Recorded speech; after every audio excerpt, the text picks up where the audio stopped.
Paris before midnight. Paris had begun to exhale. The August heat still clung to the old limestone buildings, but the sharp brightness of the afternoon had melted into something softer. Cafes remained open, their chairs still occupied by couples lingering over glasses of wine they no longer needed. Somewhere along the Seine, an accordion played a tune that drifted over the water before disappearing beneath the rumble of passing traffic. Boats carrying tourists glided beneath centuries-old bridges, their lights reflected like trembling ribbons across the river. If you had been walking those streets on the evening of August 30th, 1997, nothing would have seemed particularly unusual. The Eiffel Tower glittered on schedule. Waiters hurried between tables. Taxi drivers complained about traffic with the dedication of people who had perfected the art over decades. Somewhere, someone laughed loudly enough to startle a flock of pigeons. Somewhere else, a violinist played for coins that barely covered dinner. Paris was simply being Paris. And yet, in one elegant hotel tucked just off Place Vendôme, history was quietly arranging itself. Not with dramatic music. Not with warning. Certainly not with the sort of ominous clouds that films love to place above tragedies. History almost never announces itself. Instead, it hides inside ordinary evenings. Tonight would begin with dinner. It would end with silence. Our story begins not in a tunnel beneath Paris, but many years earlier. Because nights like this do not appear out of nowhere. They are built slowly, decision after decision, coincidence after coincidence, each one insignificant on its own. Like stones laid across a river, each choice creates the path that follows. By the time midnight approached, millions of people across the world were asleep. In London, families had gone to bed expecting Sunday morning to arrive like any other. In New York, restaurants buzzed through another Saturday evening. In Australia, dawn was already beginning to stretch across the horizon. No one, not the tourists wandering Paris, not the journalists waiting outside the Ritz Hotel, not even the people closest to Diana herself, could possibly know that within a few hours the world would pause. Not because a queen had died, not because a president had fallen, but because a woman who had somehow become both royalty and something more complicated than royalty would never leave Paris alive. Her official title had changed. Her marriage had ended. Yet to millions, she remained simply Princess Diana. Or just Diana. Remarkably, that single name had become enough. Very few people in modern history have needed no surname. Cleopatra. Napoleon. Elvis. Madonna. Diana. Entire identities compressed into one word because everyone already knew who you meant. She occupied a strange place in the world's imagination. She was born into privilege, yet seemed uncomfortable with privilege. She married into royalty, yet often appeared trapped by it. She became one of the most photographed women on earth while privately longing for ordinary moments almost impossible to obtain. It was a contradiction that never truly resolved itself. Perhaps that's why people connected with her. She seemed glamorous enough to belong in fairy tales, and human enough to remind everyone that fairy tales rarely tell the whole story. Tonight isn't really about death. Death lasts only a moment. Tonight is about the final ordinary hours before everything changed. The conversations. The decisions. The waiting. The tiny details no one notices until afterward. Because afterward, every minute begins to matter. People ask impossible questions. What if they had left earlier? What if they had chosen another route? What if they had stayed inside? What if one traffic light had remained red for a few seconds longer? History has never been kind to questions beginning with what if. It offers no answers, only echoes. Long before Paris, Diana Frances Spencer entered the world on July 1st, 1961, at Park House on the Sandringham estate in Norfolk, England. It was a world filled with traditions older than almost anyone living could remember. Country houses, horse riding, family expectations, portraits of ancestors whose stern expressions seemed to judge each new generation. Britain in the early 1960s still carried itself with quiet confidence. The Second World War was fading into memory, yet its influence lingered in every household. The monarchy remained not merely a constitutional institution, but an emotional symbol for millions. Diana grew up close enough to royalty to glimpse its polished surface. Few understood what lay beneath. As a child, she was described as shy, gentle, sometimes uncertain. Hardly characteristics that suggested global celebrity. Then again, history has a peculiar habit of overlooking children. After all, the awkward schoolboy Napoleon probably seemed unlikely to conquer Europe. Young Winston Churchill struggled academically. Abraham Lincoln was born in a log cabin. History delights in surprising everyone. By the late 1970s, Prince Charles, heir to the British throne, faced mounting pressure to marry. Not eventually. Soon. Royal families rarely experience the luxury of taking their time. Governments wait. Constitutions wait. Public opinion certainly does not. Charles had reached an age where newspapers increasingly treated bachelorhood as a national concern. One can almost imagine editors sighing dramatically over breakfast. The future king still isn't married. A crisis, apparently. When Charles and Diana's relationship became public, newspapers transformed into fairy tale factories. Every glance became romance. Every photograph became evidence. Every smile became destiny. The engagement announcement in February 1981 captivated audiences worldwide. The famous sapphire engagement ring sparkled beneath television lights. Diana smiled. Charles smiled. Millions smiled with them. Fairy tales are remarkably persuasive when viewed through television cameras. Reality tends to arrive later. The wedding on July 29, 1981, seemed almost too grand to believe. Nearly 750 million people watched across the globe. Some estimates placed the audience even higher.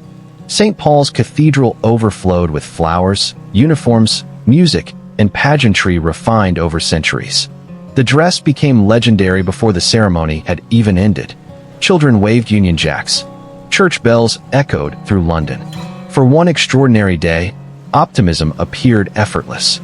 It became known as the wedding of the century. Perhaps every century insists on having one. Yet marriages do not continue beneath cathedral ceilings. They continue in private. Away from cameras. Away from cheering crowds. Away from carefully rehearsed processions. There, fairy tales become ordinary relationships. And ordinary relationships are infinitely more complicated. The years that followed brought two sons, William in 1982 and Harry in 1984. Motherhood transformed Diana. People noticed something different. She knelt to speak with children rather than towering over them. She laughed easily. She hugged. She seemed willing to ignore centuries of royal distance in favor of simple human warmth. It sounds obvious now. At the time, it felt revolutionary. Royal etiquette had long preferred composure over spontaneity. Diana preferred people. She visited hospitals. She comforted patients. She held hands others hesitated to touch. In the 1980s, during the height of fear surrounding AIDS, photographs of Diana shaking hands with patients without gloves traveled around the world. It was an astonishingly simple act, and therefore an astonishingly powerful one. Sometimes history turns not on speeches, but on gestures lasting only seconds. Those images quietly challenged fear itself. They suggested compassion could spread faster than panic. Not everyone admired these changes. Institutions rarely enjoy being reminded they can evolve. Tradition is comfortable. Change requires effort. And Diana, intentionally or not, became an agent of change. The media adored her, then consumed her. There is an important distinction. Admiration observes. Obsession follows. Throughout the 1980s and 1990s, photographers pursued Diana with relentless determination. Every holiday, every shopping trip, every school run, every vacation. The cameras multiplied because readers kept buying newspapers. It is easy to criticize the photographers. It is harder to acknowledge the millions who eagerly viewed the photographs each morning. Supply exists because demand exists. The relationship between celebrity and public fascination is rarely one-sided. It is more like two mirrors facing each other. The reflections never end. As Diana entered the 1990s, her marriage deteriorated beneath intense public scrutiny. Rumors became headlines. Headlines became documentaries. Private pain became international entertainment. By 1992, separation was officially announced. In 1995 came the now famous television interview watched by millions. When asked about the marriage, Diana quietly remarked, "There were 3 of us in this marriage." A sentence delivered calmly. A sentence remembered forever. Sometimes history preserves entire eras inside a single line. The divorce became final in 1996. She lost the style of Her Royal Highness. But she remained Diana, Princess of Wales. More importantly, she remained Diana in the minds of people around the world. Freed from many royal obligations, she devoted increasing attention to humanitarian work. She campaigned against landmines, visited hospitals, supported charities, comforted those whom society often overlooked. It seemed she was slowly redefining her public identity. No longer simply a princess, perhaps something rarer. A global humanitarian whose influence extended beyond palace walls. By the summer of 1997, she appeared to stand at the beginning of an entirely new chapter. She was only 36 years old, young enough to imagine decades still ahead, old enough to have survived enormous personal upheaval. Friends described renewed optimism. Plans existed. Ideas existed. Possibilities existed. None of them included becoming a symbol of tragedy. That August, Diana accepted an invitation to spend time aboard the yacht of Egyptian businessman Mohammed Al-Fayed and his son, Dodi Al-Fayed. The Mediterranean shimmered beneath brilliant sunshine. Photographs soon circled the globe.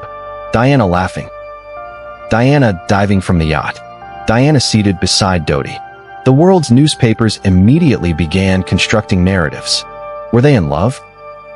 Were they simply companions? Would marriage follow? Speculation multiplied faster than facts. It often does. The cameras never stopped clicking. Each flash captured an instant.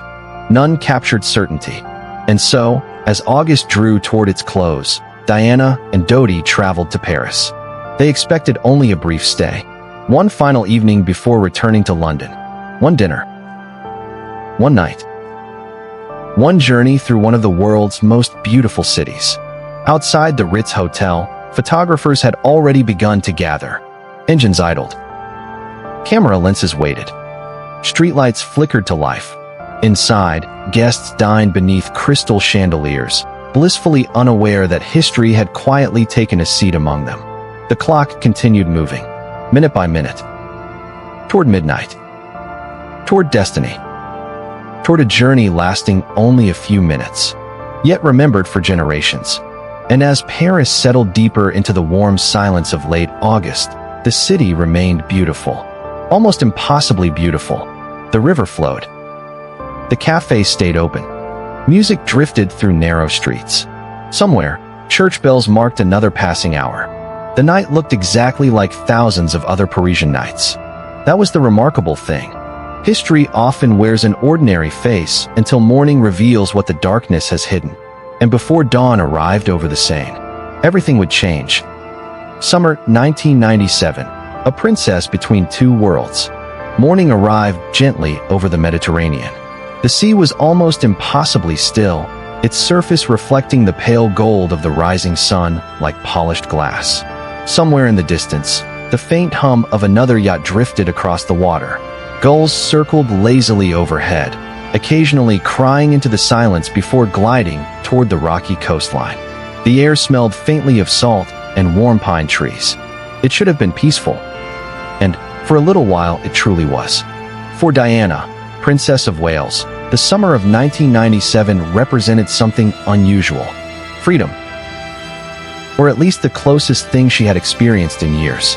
Freedom, however, is a complicated word, especially when the entire world insists on watching what you do with it. Most people experience freedom quietly. You change jobs, move to another city, take an unexpected vacation, perhaps buy furniture that your former partner would have absolutely hated. History rarely records such decisions. Diana did not enjoy that luxury. Every meal became news. Every friendship became analysis. Every holiday transformed into international speculation. Imagine trying to discover who you really are while several hundred photographers hide behind bushes. Not metaphorically. Literally. Because by 1997, That was often the reality. The divorce from Prince Charles had become official the previous year. Legally, one chapter had ended. Emotionally, things are never quite so tidy. Divorce, historians often note, changes paperwork much faster than it changes people. Entire routines disappear overnight. Titles change. Homes change. Relationships shift. But memory stubbornly ignores legal documents. Still, Diana seemed determined to build something new. She devoted increasing time to humanitarian causes. Unlike many ceremonial appearances expected of royalty, these visits felt intensely personal. She walked through hospital wards, sat beside children undergoing treatment, visited shelters where cameras often arrived only because she had chosen to visit. It was impossible to separate Diana from the media, yet there was an interesting contradiction. She sometimes criticized the press, while also understanding its extraordinary power. This was not hypocrisy. It was practicality. She knew newspapers could destroy reputations. She also knew they could shine light on forgotten suffering. If photographers followed her into an AIDS hospice, people paid attention. If cameras captured landmine victims in Angola, governments noticed. Celebrity, in Diana's hands, occasionally became a humanitarian tool. That was unusual. Most fame consumes attention. She redirected it. Earlier that year, in January 1997, Diana had traveled to Angola. Civil war had left the countryside contaminated with landmines. Invisible dangers buried beneath ordinary soil. Fields. Roads. Footpaths. Places where children played. Entire communities lived surrounded by explosives they could neither see nor safely remove. Diana walked through one such area wearing protective equipment. The photographs became iconic. She appeared remarkably calm. The danger was very real. Some politicians criticized the visit, arguing it blurred the line between humanitarian work and political advocacy. Others praised her courage. History generally remembers the photographs more vividly than the debates. Sometimes one image outweighs 1,000 speeches. That walk through an Angolan minefield revealed something important about Diana. She seemed increasingly interested in causes rather than ceremonies. People rather than protocol. Results rather than appearances. It suggested a woman gradually discovering her own purpose beyond royal expectations. 36 years old. Divorced. No longer Her Royal Highness. Yet perhaps more influential than ever. It was an unusual transformation. Most public figures fade after leaving institutions. Diana somehow grew larger. She remained one of the most recognizable women on Earth. There are very few people whose arrival anywhere instantly changes the atmosphere. She possessed that strange gravity. Restaurants suddenly filled with photographers. Hotels quietly strengthened security. Crowds gathered without invitations. Ordinary schedules collapsed. Some of this attention delighted newspapers. Some of it exhausted Diana. Friends often described how desperately she valued ordinary moments. Simple things. Walking through markets unnoticed. Taking her sons for hamburgers. Watching movies without camera flashes. The sort of experiences many people barely think about. Scarcity creates appreciation. When normal life becomes impossible, it becomes precious. Prince William and Prince Harry remained at the center of her world.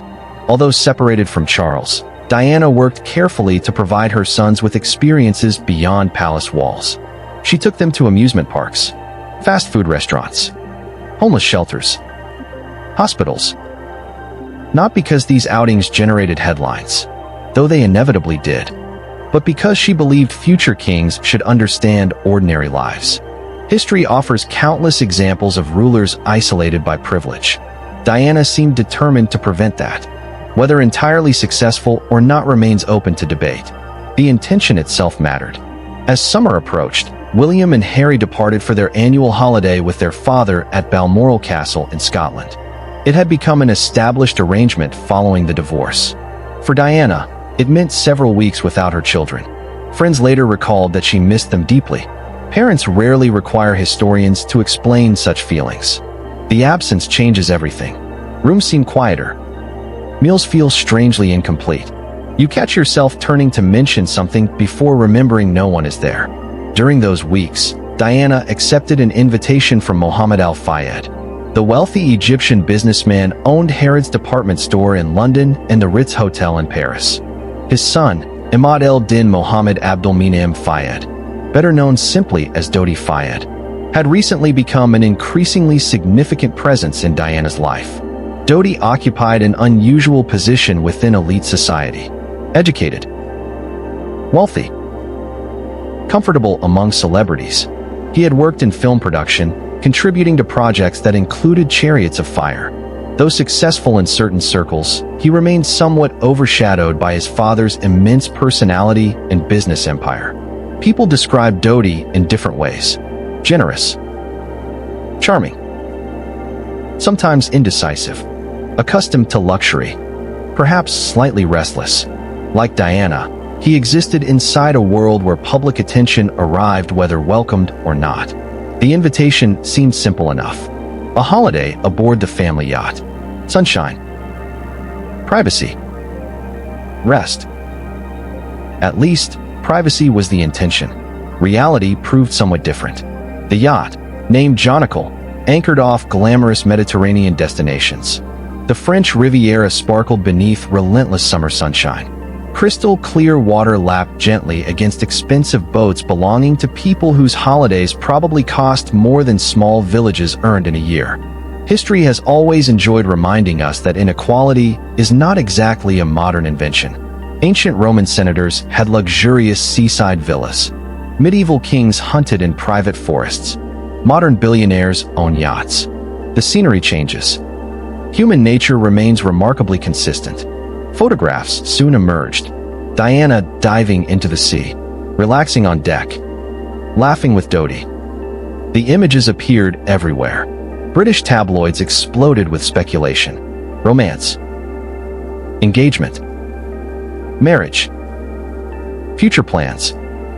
Every editor seemed determined to answer questions nobody involved had publicly answered themselves. Were Diana and Dodi deeply in love? Perhaps. Were they simply enjoying each other's company? Also possible. The truth, as is often the case, probably contained more complexity than newspaper headlines allowed. Relationships are messy enough without millions of spectators offering commentary. Friends later expressed differing opinions. Some believed Diana had genuinely fallen in love. Others felt she remained uncertain. Several suggested she simply enjoyed companionship after years of emotional turmoil. Human beings rarely fit neatly into headlines. She could have cared deeply, while still questioning the future. Both things can exist simultaneously. Meanwhile, the photographers multiplied. Boats carrying paparazzi floated offshore. Long camera lenses stretched across the water like miniature telescopes. Helicopters occasionally buzzed overhead. The pursuit became relentless. Imagine attempting to read a book while strangers photograph you from another boat. Imagine eating breakfast under the gaze of lenses powerful enough to capture expressions from hundreds of yards away. The Mediterranean offered sunshine, not invisibility. One famous photograph showed Diana sitting thoughtfully at the end of a diving board extending over brilliant blue water. She wore a turquoise swimsuit. Behind her stretched endless sea. At first glance, the image appeared peaceful, almost lonely. In hindsight, many viewers would later interpret it as symbolic. History encourages symbolism after tragedy, sometimes fairly, sometimes unfairly. At the moment it was taken, however, it was simply one afternoon among many, nothing more. Or so everyone believed. Throughout August, Diana maintained contact with friends in Britain. She spoke often about William and Harry. She looked forward to seeing them again after the holiday. Plans were already forming. The future still seemed comfortably open. That is perhaps one of tragedy's most heartbreaking qualities. People continue making plans right until the moment they cannot. Tomorrow assumes remarkable confidence. None of us wakes believing our calendar will suddenly become irrelevant. The holiday eventually approached its conclusion. Diana intended to return to London. Dodi suggested stopping briefly in Paris. It would be a short visit. Just one evening. Dinner. A night's stay. Then onward. Simple. History has an odd relationship with the word simple. Simple journeys become famous. Simple conversations alter kingdoms. Simple choices echo for generations. On August 30th, 1997, Diana and Dodi flew toward Paris aboard a private jet. Clouds drifted beneath them. The English Channel disappeared behind. France spread ahead in neat patterns of fields and villages. The flight itself was uneventful. Passengers chatted. Crew performed routine duties. Pilots followed ordinary procedures. Nobody sensed anything extraordinary waiting on the ground. Meanwhile, Paris continued enjoying one of the busiest weekends of the tourist season. Families visited museums. Street artists painted portraits near Montmartre. Couples wandered along the Seine. Taxi drivers navigated the familiar chaos with theatrical sighs that probably hadn't changed much since the invention of automobiles. Late summer carried a particular atmosphere in Paris. Warm evenings. Long shadows. Open cafe terraces. The city seemed reluctant to surrender daylight. It was, by almost every measure, a beautiful place to spend an evening. Unless, of course, the entire world's press knew exactly where you were staying. Because before Diana's plane had even landed, word had already spread. Photographers began gathering outside the Ritz Hotel on Place Vendôme. Motorcycles appeared. Scooters lined nearby streets. Camera equipment accumulated along sidewalks. Competition among paparazzi was fierce. One exclusive photograph could sell for astonishing sums. In such an environment, patience became an investment. Wait long enough, and perhaps fortune would emerge through revolving hotel doors. Inside the Ritz, preparations quietly continued. Staff arranged flowers, polished silver, prepared dinner service. Luxury hotels operate according to routines refined over generations. Guests arrive. Luggage disappears. Champagne appears almost magically. Concierges solve impossible problems with reassuring smiles. Everything feels effortless, because enormous effort remains carefully hidden. Outside, engines idled. Inside, crystal chandeliers glowed. Above Paris, evening gradually approached. The city remained blissfully unaware that it was slowly becoming the setting for one of the most scrutinized nights in modern history. As the aircraft carrying Diana and Dodi descended toward the runway, the skyline shimmered in the fading sunlight. The visit was expected to last only hours. No speeches. No official engagements. No ceremonies. Just another evening. Another hotel. Another dinner. Another drive through Paris. Sometimes history whispers rather than shouts. Sometimes it arrives dressed as an ordinary Saturday night. And on this warm evening in August 1997, Paris waited quietly, its streets glowing beneath the first lights of dusk, as one of the most famous women in the world began the final chapter of her life. Paris, the last evening begins.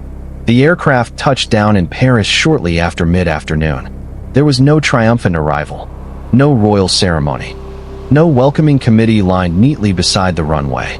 Only the familiar rhythm of airport operations continued as it always had. Ground crews guided aircraft into position. Luggage carts rolled across the tarmac. Fuel trucks moved with practiced efficiency.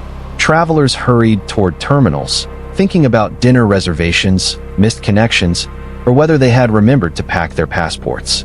To everyone else at the airport, it was simply another Saturday. History rarely announces itself at baggage claim. Diana and Dodi stepped from the private aircraft into the warm Parisian air.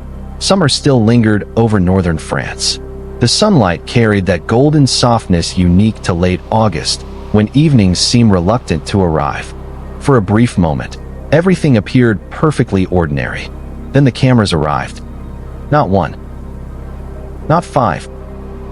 Dozens. Photographers had already anticipated their arrival. News traveled quickly through the international press, especially when Diana was involved. Radio calls crackled between journalists. Motorcycles started their engines. Long telephoto lenses appeared almost instantly. Click, click, click. The sound had become the background music of Diana's adult life. Imagine hearing that noise nearly every day for 16 years. Not applause. Not conversation. The mechanical snapping of shutters recording every expression, every glance, every movement. Eventually, one wonders if silence itself begins to feel unfamiliar. Security quickly escorted Diana and Dodi into waiting vehicles. The drive toward central Paris should have taken less than an hour. Traffic, however, had other ideas. Paris in late August is beautiful. It is also remarkably determined to remind every driver that roads were designed centuries before automobiles existed.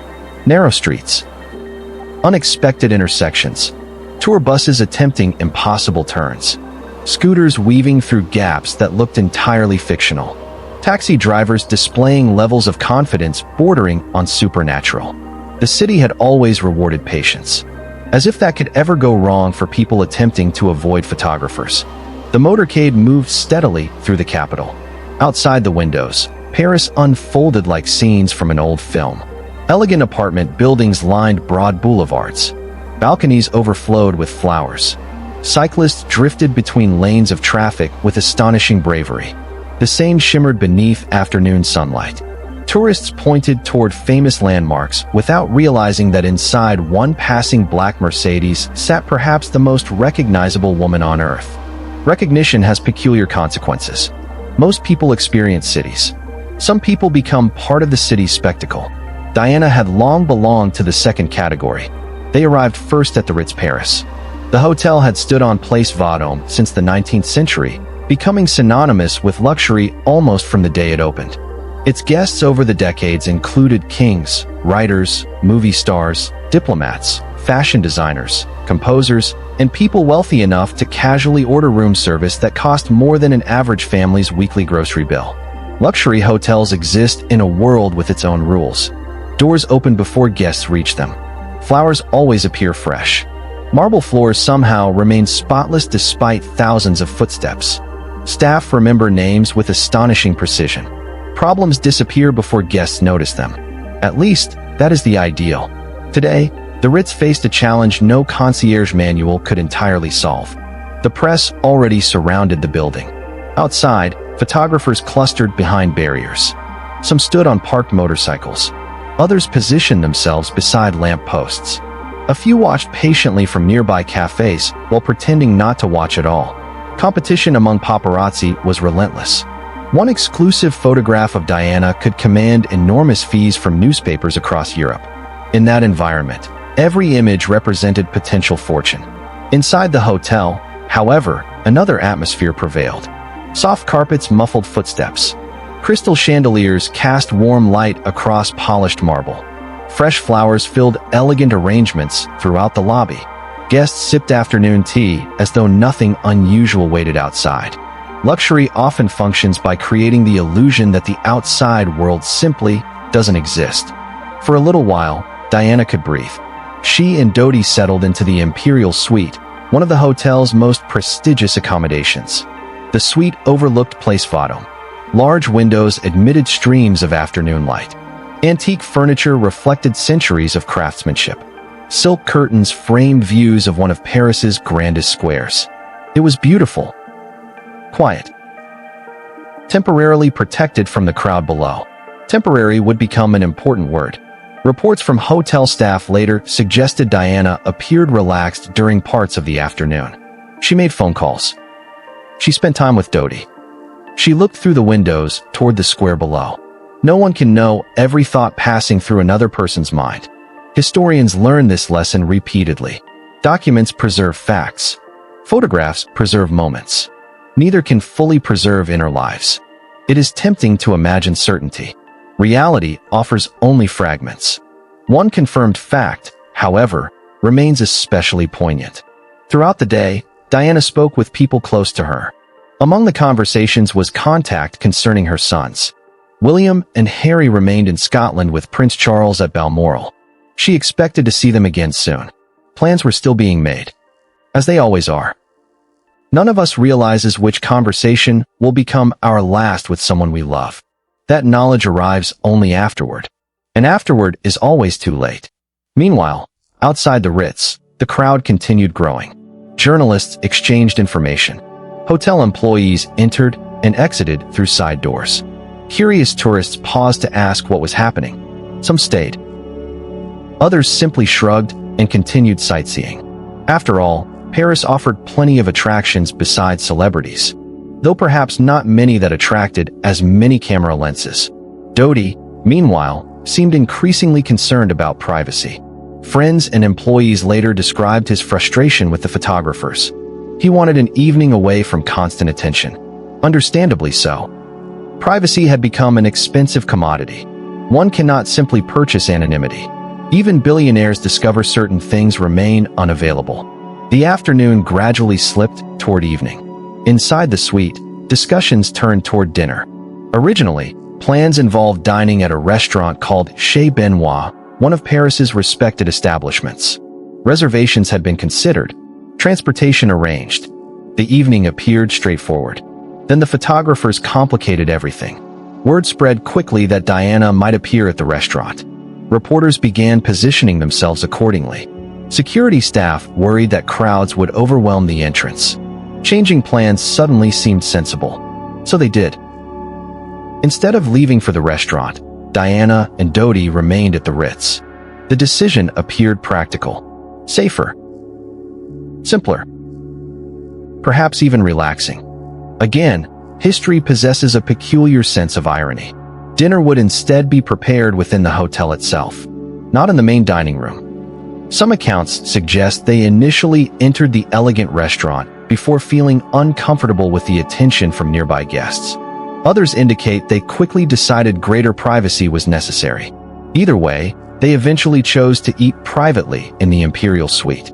Even inside one of the world's finest hotels, complete privacy proved elusive. Phones rang. Messages arrived. Security personnel coordinated movements. Outside, camera flashes occasionally reflected through the windows. The city waited. As daylight faded over Paris, Place Vendôme transformed. Street lamps illuminated the elegant facades surrounding the square. Luxury boutiques closed for the evening. The temperature cooled slightly. Visitors wandered through the plaza, many completely unaware that behind one particular window sat a woman whose face they would instantly recognize. Some probably walked directly beneath the suite without ever looking up. History often unfolds just a few stories above ordinary life. The atmosphere inside the hotel remained calm, almost deceptively so. Dinner progressed. Conversation continued. Staff quietly attended to routine service. Silver trays, fresh linens, crystal glasses. Everything exactly as expected. Luxury excels at maintaining appearances. Outside, appearances were beginning to crack. Photographers became increasingly impatient. Motorcycles lined nearby streets, ready to pursue whichever route Diana might eventually take. Editors telephoned reporters asking for updates. Where would she go next? Would there be photographs? Would she leave tonight?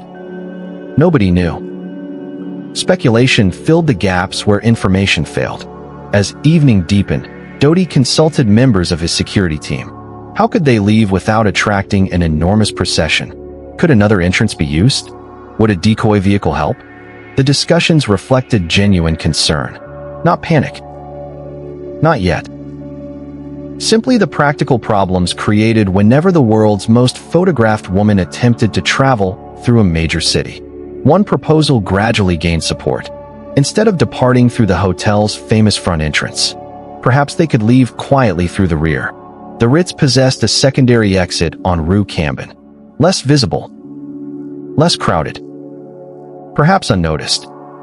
The idea sounded reasonable. Sometimes reasonable ideas succeed. Sometimes they become part of history. Inside the Imperial Suite, the evening continued quietly. Outside, Paris glowed beneath thousands of lights. The Seine reflected the moon. Couples crossed bridges hand in hand. Street musicians played for late-night audiences.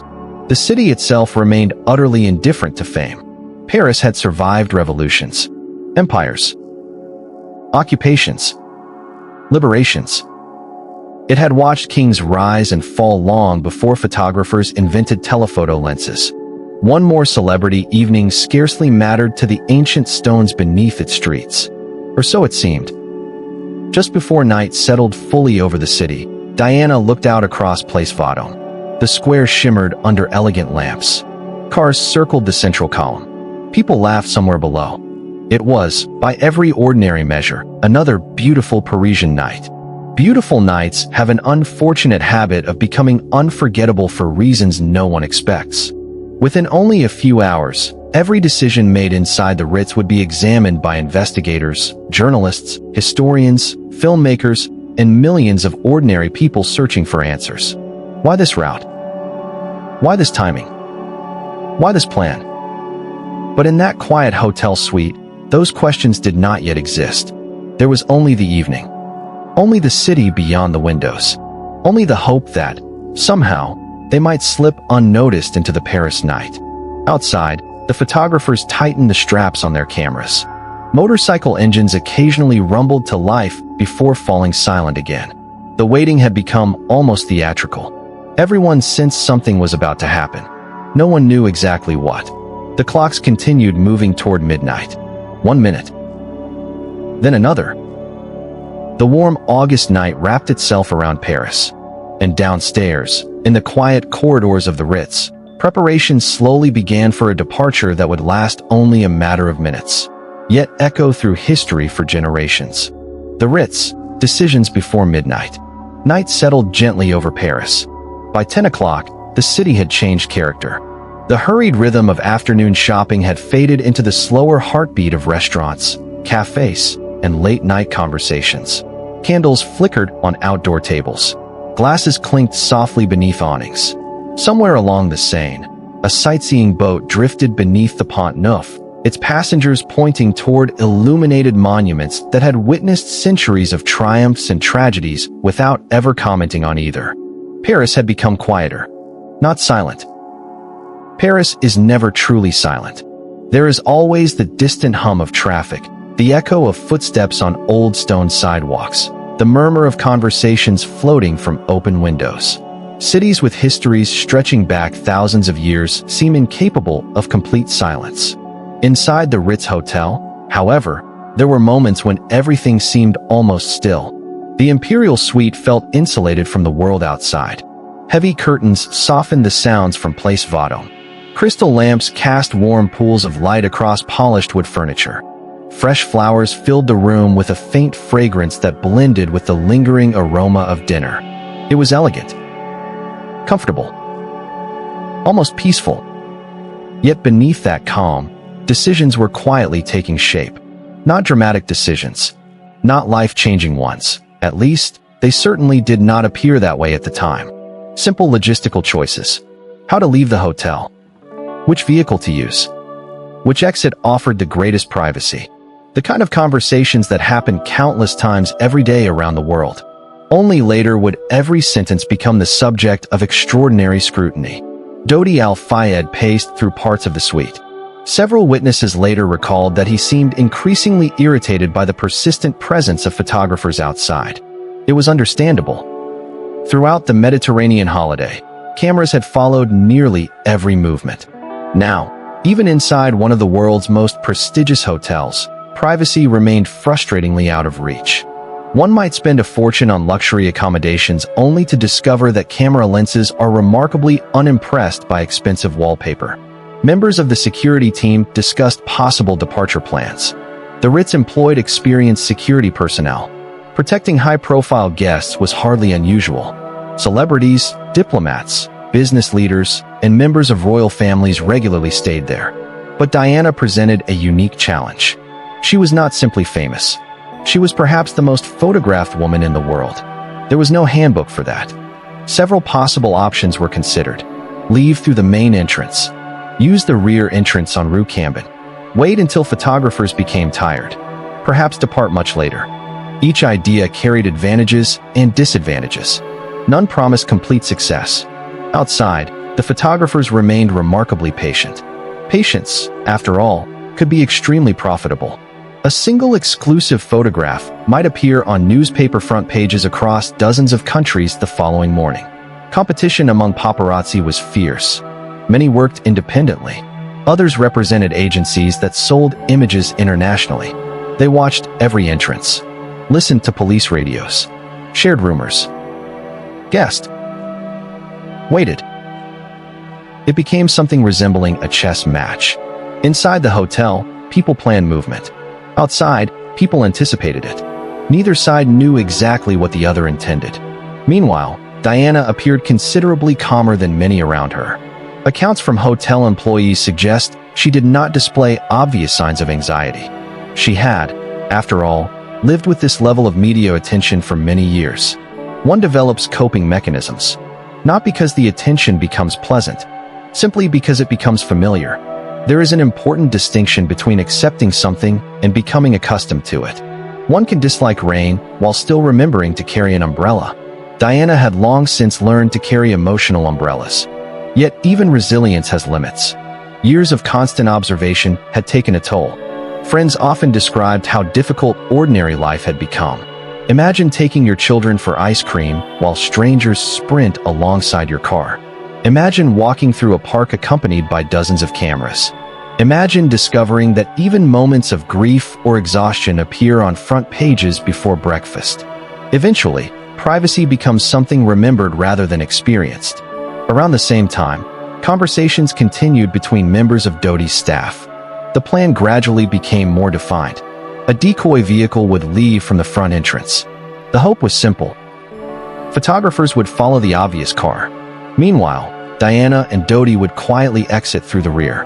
From there, another Mercedes would transport them to Doty's apartment near the Champs-Élysées. The apartment itself was only a short drive away. No long journey. No complicated route. Just across the city. Looking back now, it is tempting to see elaborate strategy. In reality, it appears to have been a practical attempt to avoid a crowd. Such tactics were not entirely unusual for high-profile individuals seeking privacy. Whether they would succeed depended largely upon circumstance. History often turns on circumstance. Outside, Rue Cambon remained comparatively quiet. Compared to the front entrance, at least. Several photographers still watched nearby streets. Some suspected alternative exits might be used. Others remained focused on place photo. Information among the waiting journalists varied. Nobody possessed complete certainty. Inside the hotel, clocks continued their patient work. Minutes disappeared one after another. It is remarkable how ordinary time feels before extraordinary events. At 10:15, nobody thinks, this minute will matter forever. At 10:47, nobody says, historians will discuss this hour for decades. Time only gains importance after memory assigns it meaning. The Ritz itself seemed almost timeless. Founded by Cesar Ritz in 1898, the hotel had long cultivated an image of effortless sophistication. Its halls had welcomed writers like Ernest Hemingway and Coco Chanel, aristocrats, politicians, film stars, and countless wealthy travelers.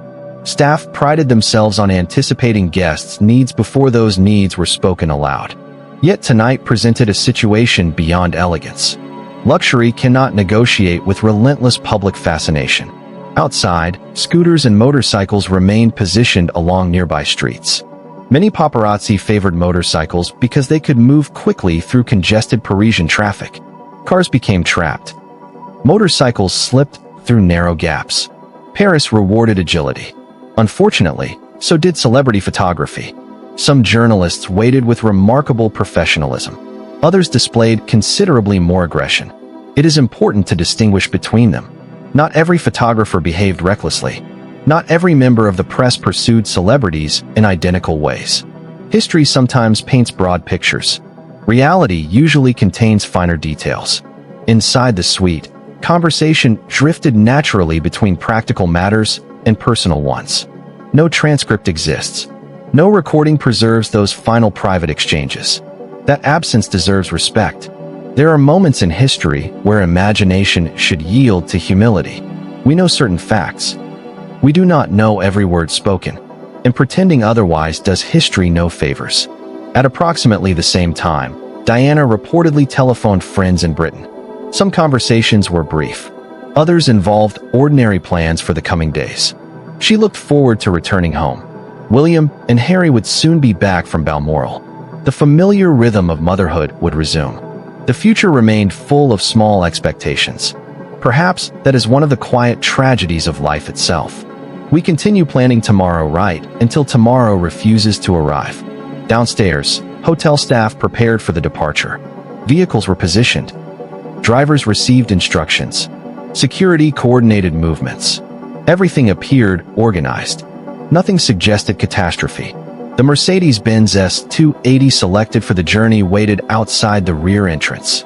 It was a comfortable executive sedan. Reliable. Elegant. Suitable for transporting distinguished guests through city streets. To everyone involved, it was simply the chosen car for a short nighttime drive. No one regarded it as anything more. The intended destination was Dodi's apartment near the Arc de Triomphe. The distance was modest. Under ordinary traffic conditions, the journey might require only several minutes. Even allowing for Parisian traffic, it remained a routine drive. Routine. History enjoys disguising itself behind that word. Outside the hotel, the city continued living its own life. A couple celebrated an anniversary without realizing that history was unfolding a few streets away. A taxi driver searched unsuccessfully for passengers near the opera. Young friends laughed as they crossed Place de la Concorde. Street sweepers quietly began preparing for another night's work. None of them knew. History rarely distributes advance notices. Just before midnight approached, the atmosphere inside the Ritz shifted almost imperceptibly. The waiting was ending. The departure would soon begin. Staff moved with quiet efficiency. Security took their positions. The rear exit was prepared. Outside, a handful of photographers noticed subtle signs of movement. Heads turned. Motorcycle helmets were fastened. Engines coughed softly into life. The game of anticipation was entering its final act. Inside the suite, Diana gathered her belongings. Another evening was ending. Another journey was about to begin. There was every reason to believe that within 20 minutes she would arrive safely at the apartment. Tomorrow would come. She would travel back to London. She would see her sons. Life would continue. That is what everyone expected. Expectation, however, has never been a reliable guide to history. A few minutes before midnight, Diana and Dodi quietly made their way through the hotel's corridors toward the rear exit. The marble floors reflected soft light. Hotel employees nodded politely as they passed. Outside the Rue Cambon entrance, the warm Parisian night waited. So did a small group of photographers. The Mercedes stood ready. Its engine idled quietly. The doors opened. Within moments, one of the most closely examined journeys in modern history would begin. No one standing there could know that those few minutes would reshape public memory, transform attitudes toward the media, and leave questions that would echo for decades. For now, there was only a car, a city, a warm August night, and the simple hope of reaching home before morning. Into the Paris night. A few minutes after midnight, the rear entrance of the Ritz Hotel opened onto Rue Cambon.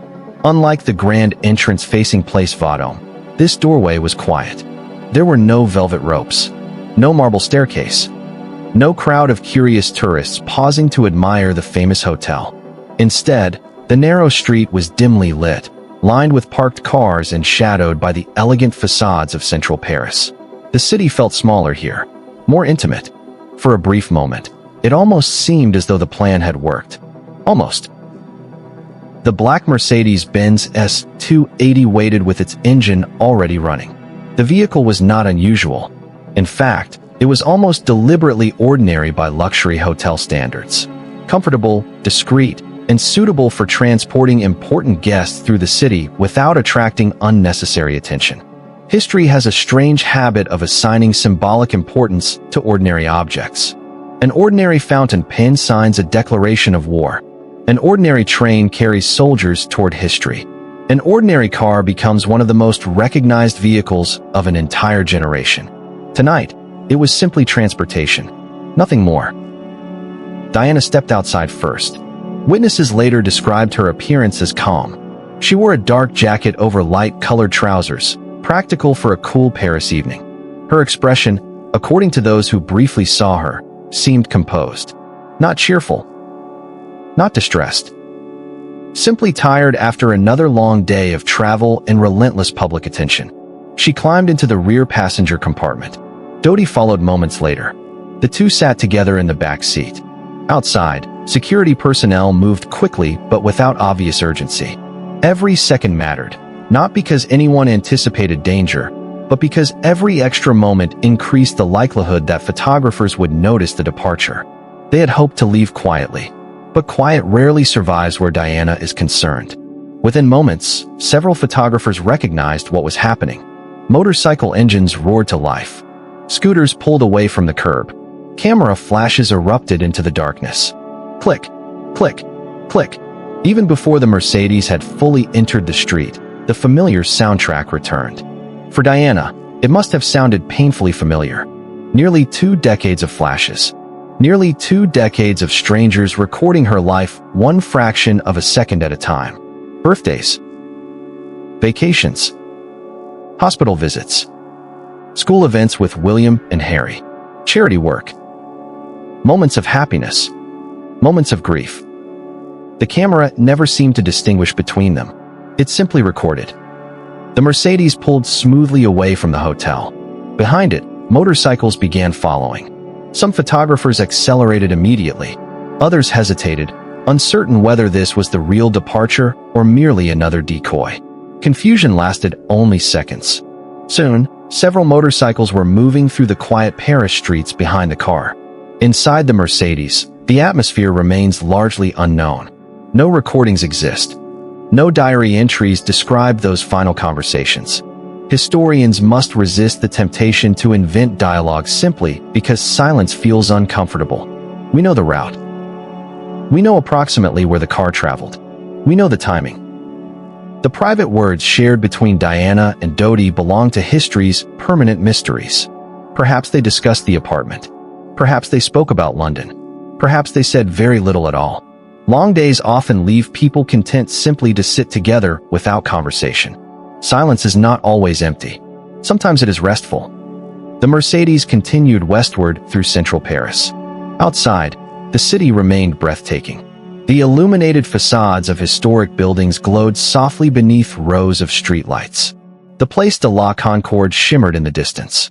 The Seine reflected ribbons of gold and white across its dark surface. Tour boats still drifted beneath ancient bridges. Couples continued strolling along the riverbanks. Paris possessed that remarkable quality of appearing almost theatrical after midnight. Beautiful cities often do. Their imperfections become difficult to notice beneath carefully placed lights.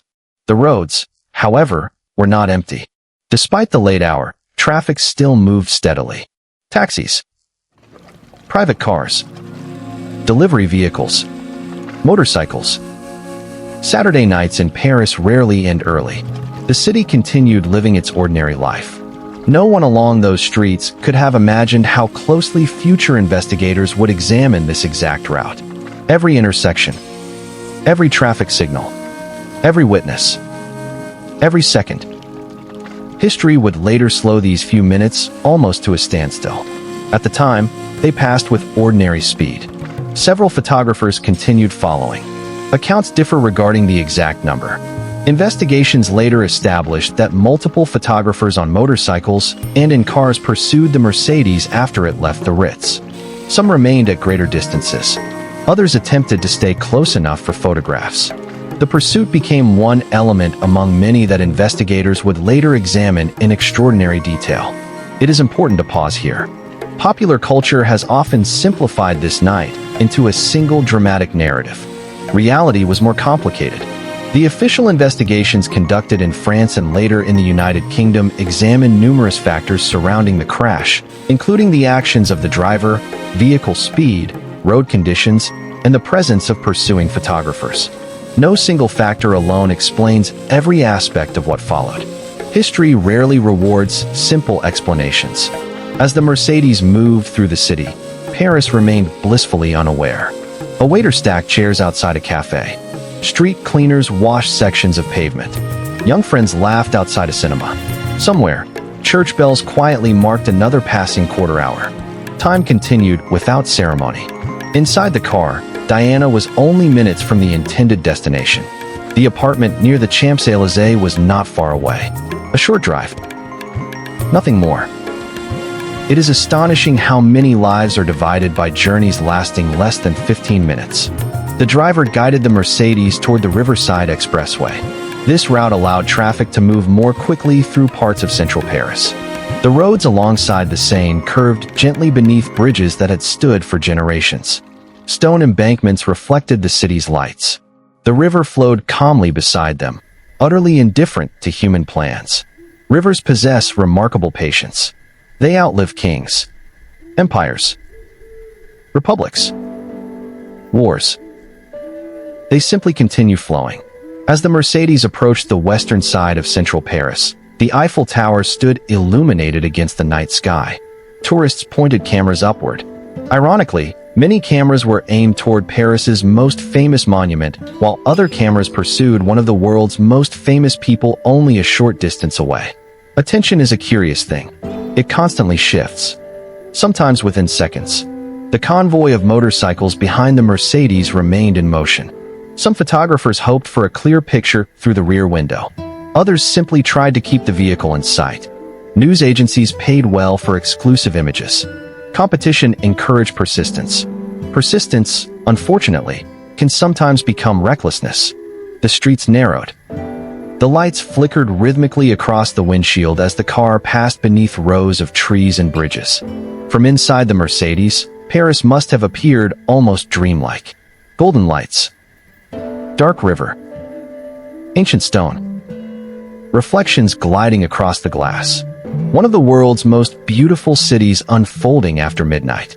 No one inside the vehicle knew these would be the final sights Diana would ever see. That knowledge belongs only to history, never to the people living it. Perhaps that is life's greatest mercy. If we knew precisely when every goodbye would become permanent, ordinary days would become almost impossible to bear. Instead, we move forward believing tomorrow exists. Because almost every time, it does. Ahead lay a familiar stretch of roadway used daily by thousands of Parisian drivers. Nothing about it appeared extraordinary.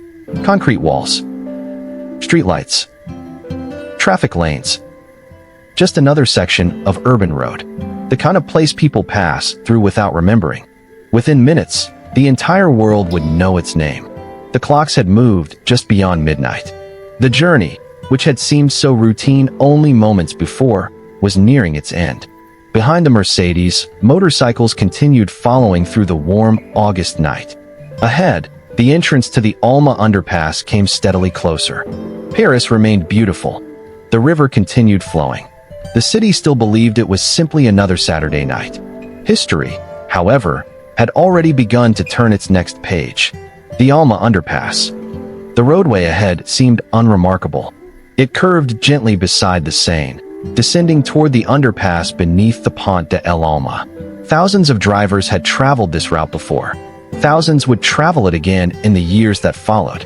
Concrete walls, evenly spaced streetlights, smooth pavement. Nothing about it suggested that it would become one of the most recognized locations in modern history. History has an odd habit of choosing ordinary places. Not every defining moment happens atop mountains or inside grand palaces. Sometimes it happens beneath a bridge on an ordinary road. As the Mercedes continued through central Paris shortly after midnight on August 31st, 1997, the city remained alive around it. The cafes still hummed with conversation. Late-night taxis crossed nearby intersections. The Seine reflected ribbons of gold beneath the streetlights. Tourists continued strolling through one of the world's most beautiful capitals, unaware that only a few streets away, events were moving toward a tragic conclusion. Inside the Mercedes, the journey had lasted only minutes. The destination was close. Very close. By ordinary standards, they were almost there. No one inside the vehicle could know that the next few moments would become among the most analyzed in recent history. Every second, every witness statement, every fragment of physical evidence. Investigators would later reconstruct these moments with extraordinary care.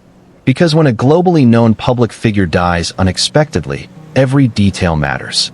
And every unanswered question invites speculation.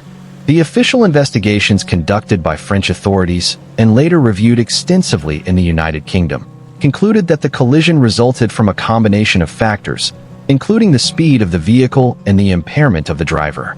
The investigations also examined the actions of pursuing photographers and other circumstances surrounding the journey. Those findings remain the basis of the official historical record. The Mercedes approached the entrance to the Alma underpass. Streetlights flashed rhythmically across its windshield. Concrete walls rose on either side. The road dipped gently downward. It happened quickly. Far more quickly than most people imagine. Many tragedies do. There is no dramatic pause. No slow-motion warning. Life moves at its ordinary pace. Until suddenly it does not. Just after midnight, the Mercedes lost control. Within moments, the vehicle struck a concrete pillar inside the underpass. The collision was devastating. The sound echoed through the tunnel. Metal crumpled. Glass shattered. Silence followed almost immediately. The journey that had begun only minutes earlier had ended. Nearby drivers stopped. Some witnesses later recalled hearing what sounded like an explosion. Others described only the unmistakable noise of a severe traffic collision. People began moving toward the damaged vehicle. In moments like these, ordinary strangers often become extraordinary. Someone called emergency services. Others attempted to understand what had happened. Few realized immediately who was inside the car. To them, it was first and foremost a terrible accident requiring help. The identity of the passengers came afterward. Emergency responders in Paris were highly experienced. Traffic collisions were, unfortunately, part of city life. Calls were received.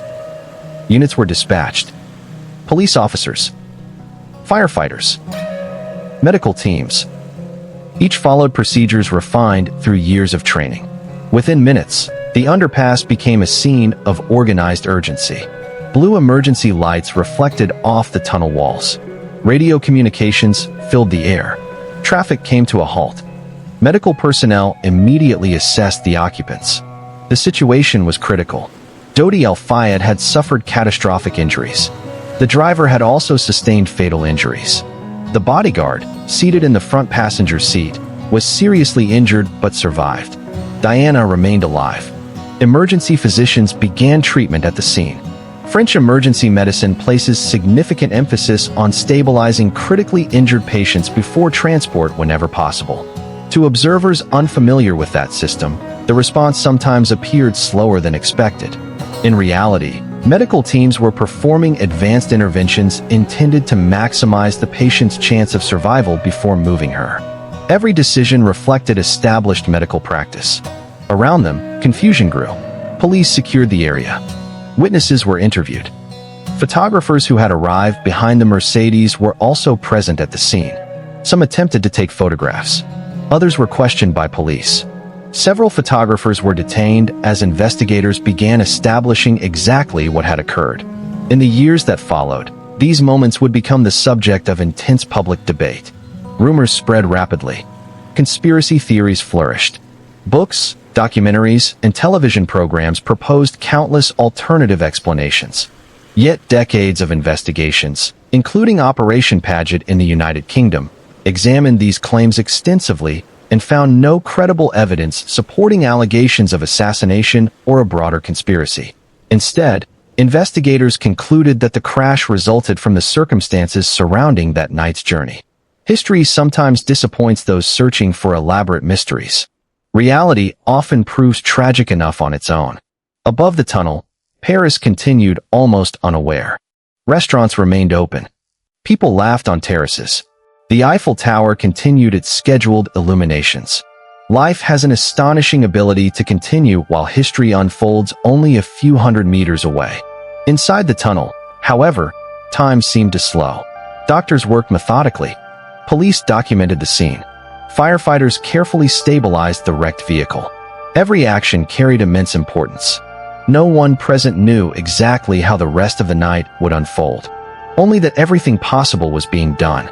News of the collision began traveling quietly through official channels. Hospital preparations started. Authorities informed relevant officials. Within media organizations, whispers began circulating. There had been an accident, perhaps involving Diana. Nothing confirmed. Not yet. Editors hesitated. Responsible journalism demands verification before publication. Though, as history repeatedly demonstrates, not everyone waits as patiently as they should. The warm August night suddenly felt very different. Only 20 minutes earlier, Diana had been inside one of the world's finest hotels. Now doctors fought to save her life beneath a Paris bridge. History can pivot with astonishing speed. The transition between ordinary life and irreversible change is often measured not in hours, but in seconds. Around the damaged Mercedes, emergency lights continued flashing against the concrete walls. The tunnel, once merely another piece of urban infrastructure, had become something else entirely. A place forever connected with a single night. In years to come, visitors from around the world would stand nearby in quiet reflection. Flowers would appear. Messages would be left. People who had never met Diana would travel thousands of miles simply to stand close to where history changed. Not because concrete possesses memory, but because people do. And people often attach memory to places. As medical teams completed their work at the scene, preparations began for transport to the hospital. The night was far from over. Indeed, the most difficult hours were only beginning. Somewhere beyond the tunnel, dawn still waited below the horizon. Paris remained wrapped in darkness. The city had not yet learned what the morning would bring, nor had the millions of people sleeping across Britain and around the world. Within only a few hours, they would awaken to news that seemed almost impossible to believe. But for now, there was only the tunnel, the flashing blue lights, the quiet professionalism of doctors and firefighters, and the fragile hope that, somehow, one of the most famous women in the world might still survive the night. The long night at Pitié-Salpêtrière Hospital. The ambulance did not race through Paris. To many outside observers, this would later seem surprising. Movies have taught us to expect ambulances to fly through city streets with sirens screaming and engines straining against impossible speed. We imagine urgency measured in miles per hour. French emergency medicine has long embraced a different philosophy. The priority is not arriving at the hospital as quickly as possible. The priority is ensuring that the patient arrives alive. For critically injured patients, the ambulance itself becomes an extension of the emergency room. Doctors continue treatment during transport. If the patient's condition changes, the vehicle may even stop briefly while medical staff stabilize them before continuing. To someone watching from another country, it can appear slow. To the physicians inside, every decision is about survival. That distinction matters. And on this night, every minute carried enormous weight. The ambulance pulled away from the Alma underpass shortly after emergency teams had stabilized Diana as much as possible at the scene. Behind it, flashing blue lights continued to illuminate the tunnel. Police officers remained securing evidence. Investigators carefully documented positions of vehicles, fragments of metal, skid marks, and every detail that might later help explain precisely what had happened. Already, they understood that this would not be an ordinary traffic investigation. Inside the ambulance, however, none of that mattered. History could wait. Medicine could not. Doctors concentrated entirely on the woman lying before them. Monitors quietly recorded heart rhythm. Intravenous lines delivered medication. Medical staff communicated calmly, efficiently, without unnecessary words. Professionalism often sounds surprisingly quiet. People do not shout because shouting rarely helps. They simply work. Outside, Paris continued sleeping. Streetlights reflected across wet patches left by municipal cleaning crews. The Seine drifted silently beneath bridges older than entire nations. A few taxis passed through intersections unaware that, only streets away, one of the most significant nights in modern royal history was unfolding. Cities possess remarkable indifference. They cannot pause. They cannot mourn. They simply continue existing. It is the people inside them who remember. News began spreading through official channels. The British Embassy in Paris received notification. French government officials were informed. Hospital administrators prepared for the arrival of an internationally known patient.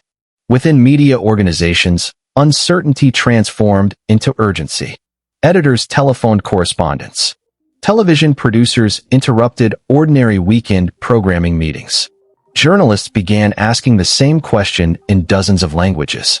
Can anyone confirm? Confirmation remained elusive. Rumor travels faster than truth. It always has. In medieval Europe, rumors crossed kingdoms on horseback. Today they travel through satellites and fiber optic cables. The speed has changed. Human nature has not. Responsible reporters hesitated. Irresponsible ones hurried. History remembers both. The ambulance approached Pitié-Salpêtrière Hospital, one of Paris's largest and most respected medical institutions. Its history stretched back centuries. Originally established in the 17th century, the complex had evolved into one of France's leading teaching hospitals. Generations of physicians had trained within its walls. Thousands of patients had entered its doors seeking hope. Tonight, another patient arrived, perhaps the most famous they would ever receive. The ambulance entered the hospital grounds in the early hours of August 31st. Medical teams already waited. Stretchers rolled smoothly across brightly lit corridors. Automatic doors opened. The quiet rhythm of emergency medicine continued without ceremony. Hospitals do not stop because history has arrived. Someone still needs stitches. Someone else is welcoming a newborn child. Another family waits anxiously beside a different operating room. Life insists on continuing. Even on nights the world will later remember forever. Diana was transferred immediately into the care of specialist trauma teams. Doctors evaluated injuries. Additional surgeons were called. Diagnostic procedures began. Operating rooms were prepared. Every available resource focused toward a single objective: saving her life. Outside the hospital, security gradually increased. Police officers established controlled access. Government officials arrived. Representatives from the British Embassy reached the hospital. Messages traveled rapidly between Paris and London. At Buckingham Palace, members of the royal family were informed that Diana had been seriously injured. In Scotland, at Balmoral Castle, Prince Charles received the devastating news. William and Harry were asleep. For the moment, they remained unaware. Perhaps that brief period of innocence was one final gift the night could offer. Children deserve uninterrupted sleep whenever possible. Mourning has a way of delivering difficult truths soon enough. Inside the operating room, surgeons worked for hours. Modern medicine often appears miraculous. Sometimes it truly is. Sometimes, despite extraordinary skill and relentless effort, injuries prove overwhelming. That is among the hardest lessons medicine teaches. Doctors fight nature constantly. They do not always win. Outside, journalists gathered in increasing numbers. Satellite television trucks began arriving. Camera crews assembled outside hospital entrances. Microphones appeared. Correspondents prepared reports despite possessing remarkably little confirmed information. The modern news cycle dislikes uncertainty. History, unfortunately, provides plenty of it. Police officers attempted to maintain order.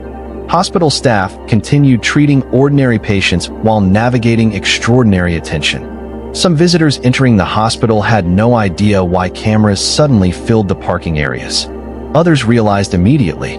Whispers spread through waiting rooms. Is it really Diana? Has anyone confirmed? No one knows yet. Hospitals have always been places where hope and fear share the same hallway. Tonight, those hallways felt especially heavy. As the hours passed, the reality of the situation became increasingly grave. Senior physicians communicated carefully with officials. Medical terminology gave way to simpler language. The injuries were severe. Extremely severe. Every possible intervention continued. No effort was spared. Sometimes history remembers outcomes while forgetting effort. It is worth remembering that countless professionals worked tirelessly throughout this night. Doctors, nurses, paramedics, police officers, firefighters, hospital staff. Most of their names would never become famous. Yet history often depends upon people whose names never appear in headlines. Outside, Paris slowly approached dawn. The air cooled. Traffic became lighter. The first delivery trucks began moving through the streets. Bakers prepared bread long before sunrise. Somewhere, newspapers were already being printed. Editors still struggled to determine exactly what headline they would use. History occasionally catches journalism halfway through the printing process. Tonight was one of those nights. Across the English Channel, Britain remained largely asleep. A nation that had spent 16 years watching Diana's life unfold through newspapers and television still believed tomorrow would be ordinary. Within hours, millions would awaken into an entirely different world. At approximately 4 o'clock in the morning, despite every effort made by the medical team, Princess Diana died from her injuries. She was 36 years old. The room fell quiet. Doctors documented the time. Colleagues exchanged solemn glances that required no words. Medicine teaches practitioners to maintain composure. That does not mean they stop feeling. Some patients remain unforgettable. This was undoubtedly one of them. Outside the operating suite, officials began making the phone calls no one ever wishes to make. Prince Charles was informed. The British government was informed. The machinery of state quietly began moving. Not with celebration. Not with politics. Simply with the solemn efficiency that accompanies profound loss. Beyond the hospital walls, dawn slowly colored the eastern sky above Paris. The city itself remained beautiful. The Seine continued flowing. Church bells would soon ring. Cafes would unlock their doors. Tourists would begin another day of sightseeing. Everything looked almost exactly as it had the previous morning. Yet the world had changed. Not visibly. Not physically. But emotionally. A chapter had ended. Millions simply did not know it yet. In only a few hours, televisions across the globe would interrupt normal programming. Radio stations would abandon scheduled music. Newspaper presses would halt and begin again. A generation would remember precisely where they were when they heard the news. And somewhere in Scotland, 2 young boys were still asleep, unaware that by the end of the morning, their lives would be forever divided into 2 parts. Before this night, and after it, the sun rose quietly over Paris. It did not know it was illuminating one of the saddest mornings of the 20th century. Nature rarely pauses for human sorrow, but people do. And before another full day had passed, millions around the world would do exactly that. When the world woke up, dawn arrived quietly. There was no dramatic sunrise, no thunder, no gathering storm over London. The first light of August 31st, 1997, spread across Europe exactly as it had the day before. Birds began singing in city parks. Delivery vans rolled through empty streets. Bakers opened ovens that had been warming since before midnight. Nature continued without interruption.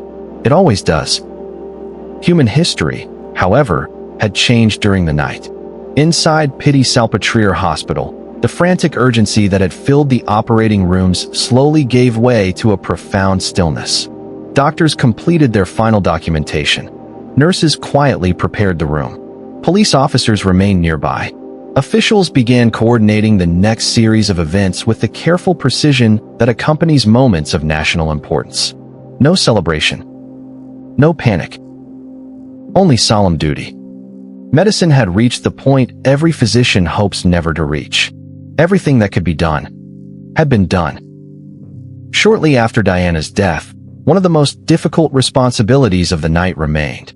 Someone had to tell her family. In Scotland, at Balmoral Castle, Prince Charles was awakened. Outside the castle, the Highlands remained peaceful. Morning mist drifted over fields. The surrounding forests were almost perfectly silent. It was the sort of beautiful morning people usually remember fondly. Instead, it would become one of the darkest mornings of Charles's life. Accounts from those close to the royal family suggest that Charles's immediate concern centered on William and Harry. Whatever had existed between him and Diana as husband and wife, she remained the mother of his children. That truth outweighed every public disagreement. The princes were still asleep. For a brief while longer, childhood continued. No newspaper had yet reached their bedroom. No television was switched on. No radio announced breaking news. History waited outside the door. Telling children that a parent has died is among the most painful conversations imaginable. There is no perfect wording. No sentence capable of softening reality. Parents spend years protecting children from scraped knees, bad dreams, and thunderstorms. Some things cannot be protected against. Prince Charles reportedly chose to wake his sons personally. Not a secretary. Not a royal aide. Not a member of staff. A father. William was 15 years old. Harry was only 12. The details of that private conversation have never been publicly revealed in full, nor should they be. Some moments belong only to families. History does not need every tear to understand grief. It only needs enough compassion to recognize that it existed. Meanwhile, news organizations around the world raced to confirm the reports emerging from Paris. Telephones rang constantly inside newsroom offices. Satellite feeds connected London, Paris, New York, Sydney, Tokyo, and countless cities in between. Editors demanded confirmation from multiple sources. Television producers abandoned scheduled programming. Newspaper presses slowed, then stopped. Front pages were rewritten almost entirely. Entire editions had to be redesigned within hours. History has always been difficult for printers. Imagine being halfway through printing Sunday's newspaper, only to discover that the single biggest story of the decade has just occurred. Everything changes. Every headline, every photograph, every editorial. The presses begin again. The first television bulletins appeared cautiously. Princess Diana has been seriously injured. Then, after confirmation, the Princess of Wales has died. The wording mattered. Every sentence was carefully chosen. Every broadcaster understood that millions of people were hearing the news simultaneously. Some announcers struggled to maintain composure. Others spoke with remarkable professionalism despite obvious emotion. Broadcast journalism often demands that people deliver heartbreaking news while remaining calm enough for others to understand it. It is a difficult balance. Across Britain, telephones began ringing in homes before breakfast. Friends called friends. Families called relatives. Have you heard? At first, many refused to believe it. Surely there had been some mistake. Perhaps she was only injured. Perhaps the reports were exaggerated. Perhaps someone had confused names. Denial often arrives before acceptance. The human mind instinctively searches for alternative explanations, especially when reality seems impossible. But confirmation kept coming. Hospital officials, government statements, international news agencies. There could be no misunderstanding. Princess Diana was dead, 36 years old. Around the world, people reacted in remarkably similar ways. Some cried immediately. Others simply sat in silence. Many remembered exactly what they had been doing only moments before hearing the news. History often anchors itself to ordinary memories. I was making coffee. I had just turned on the television. I heard it on the car radio. I was getting ready for church. Small personal memories become permanently connected to global events. They remain vivid decades later, not because of where people were, but because of what they felt. Outside Buckingham Palace, the first flowers began appearing. At first, only a handful. A single bouquet placed quietly against the gates. Then another. Then another. By midday, hundreds of people had gathered. Most did not know one another. They spoke softly. Many simply stood together. Some carried children. Others carried handwritten notes. No one instructed them to come. There was no organized ceremony.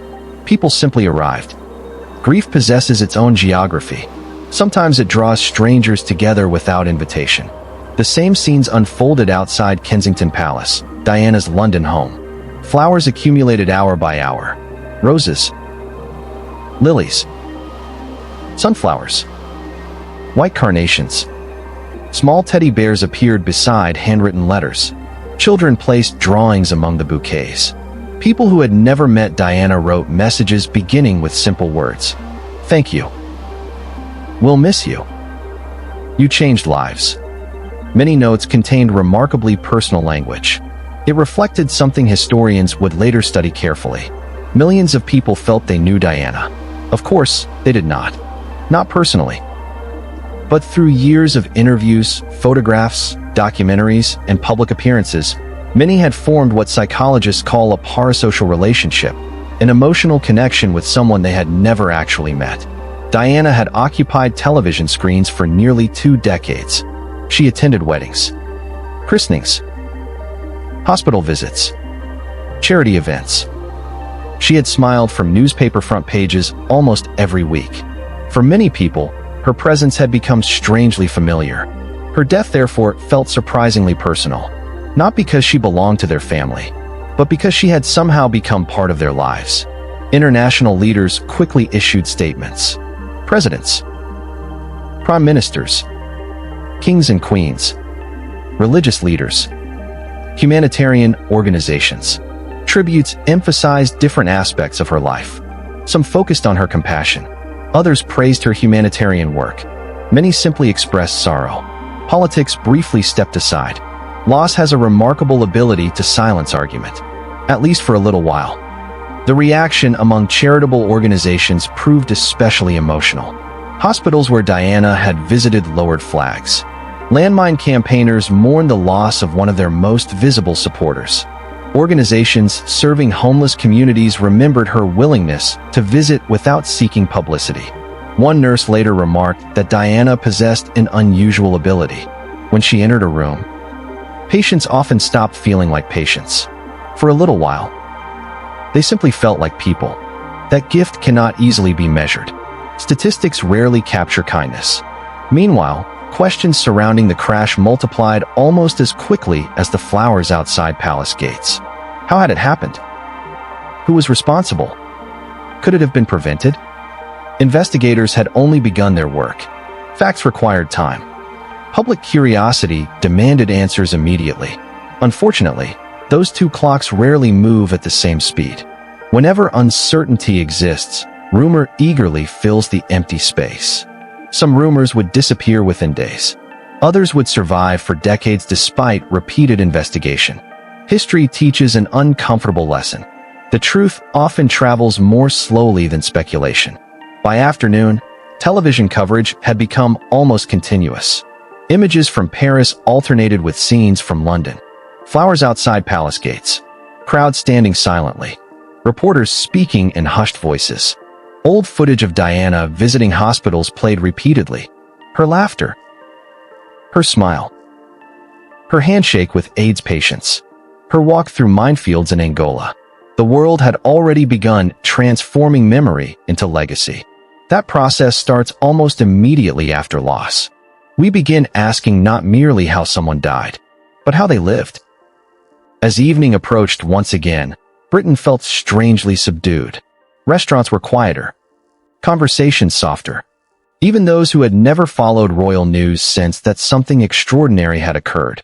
For younger generations, Diana had always seemed present. It was difficult to imagine a world without her. Now they would have to.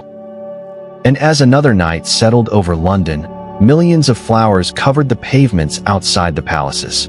The fragrance of roses drifted through the late summer air. Candles flickered in the gathering darkness. People stood shoulder to shoulder in almost complete silence. Sometimes history is loud. Battles. Revolutions. Explosions. And sometimes, history whispers through the rustle of flower wrappers, the glow of candlelight, and the quiet tears of strangers who have gathered simply because they do not wish to grieve alone. The world had awakened to heartbreaking news, but the story was far from over. The mourning had only just begun. A nation in mourning. By the morning of September 1st, Britain no longer looked like the same country it had been only 48 hours earlier. The streets were unchanged. The buildings still stood where they always had.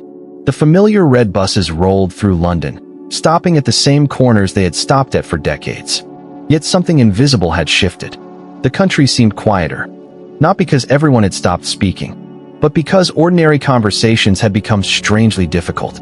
People spoke in lower voices. Office workers gathered around radios before beginning their day. Shopkeepers left televisions running behind their counters. Train passengers unfolded newspapers with unusual care, staring at photographs they wished had never needed to be printed. It is remarkable how grief can alter the atmosphere of an entire nation. No law requires silence. No government announces it.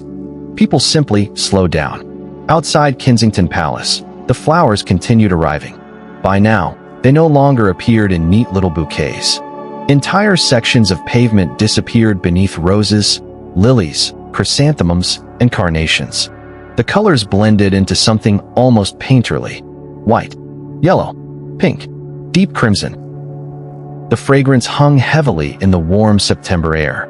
Volunteers quietly rearranged bouquets to prevent them from spilling into the road. Children placed teddy bears among handwritten letters. Someone left a football. Another person placed ballet shoes beside a candle. One little girl carefully tucked a drawing beneath a bouquet so the wind would not carry it away.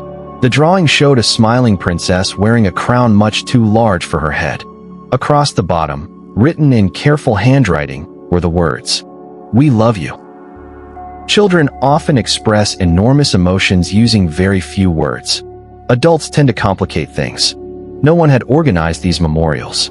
There had been no committee, no official announcement, no instructions. The people simply came, hour after hour, day after day. Some waited patiently for hours simply to place a single flower. Others remained only a few moments before quietly walking away. Many cried openly. Some stood in complete silence.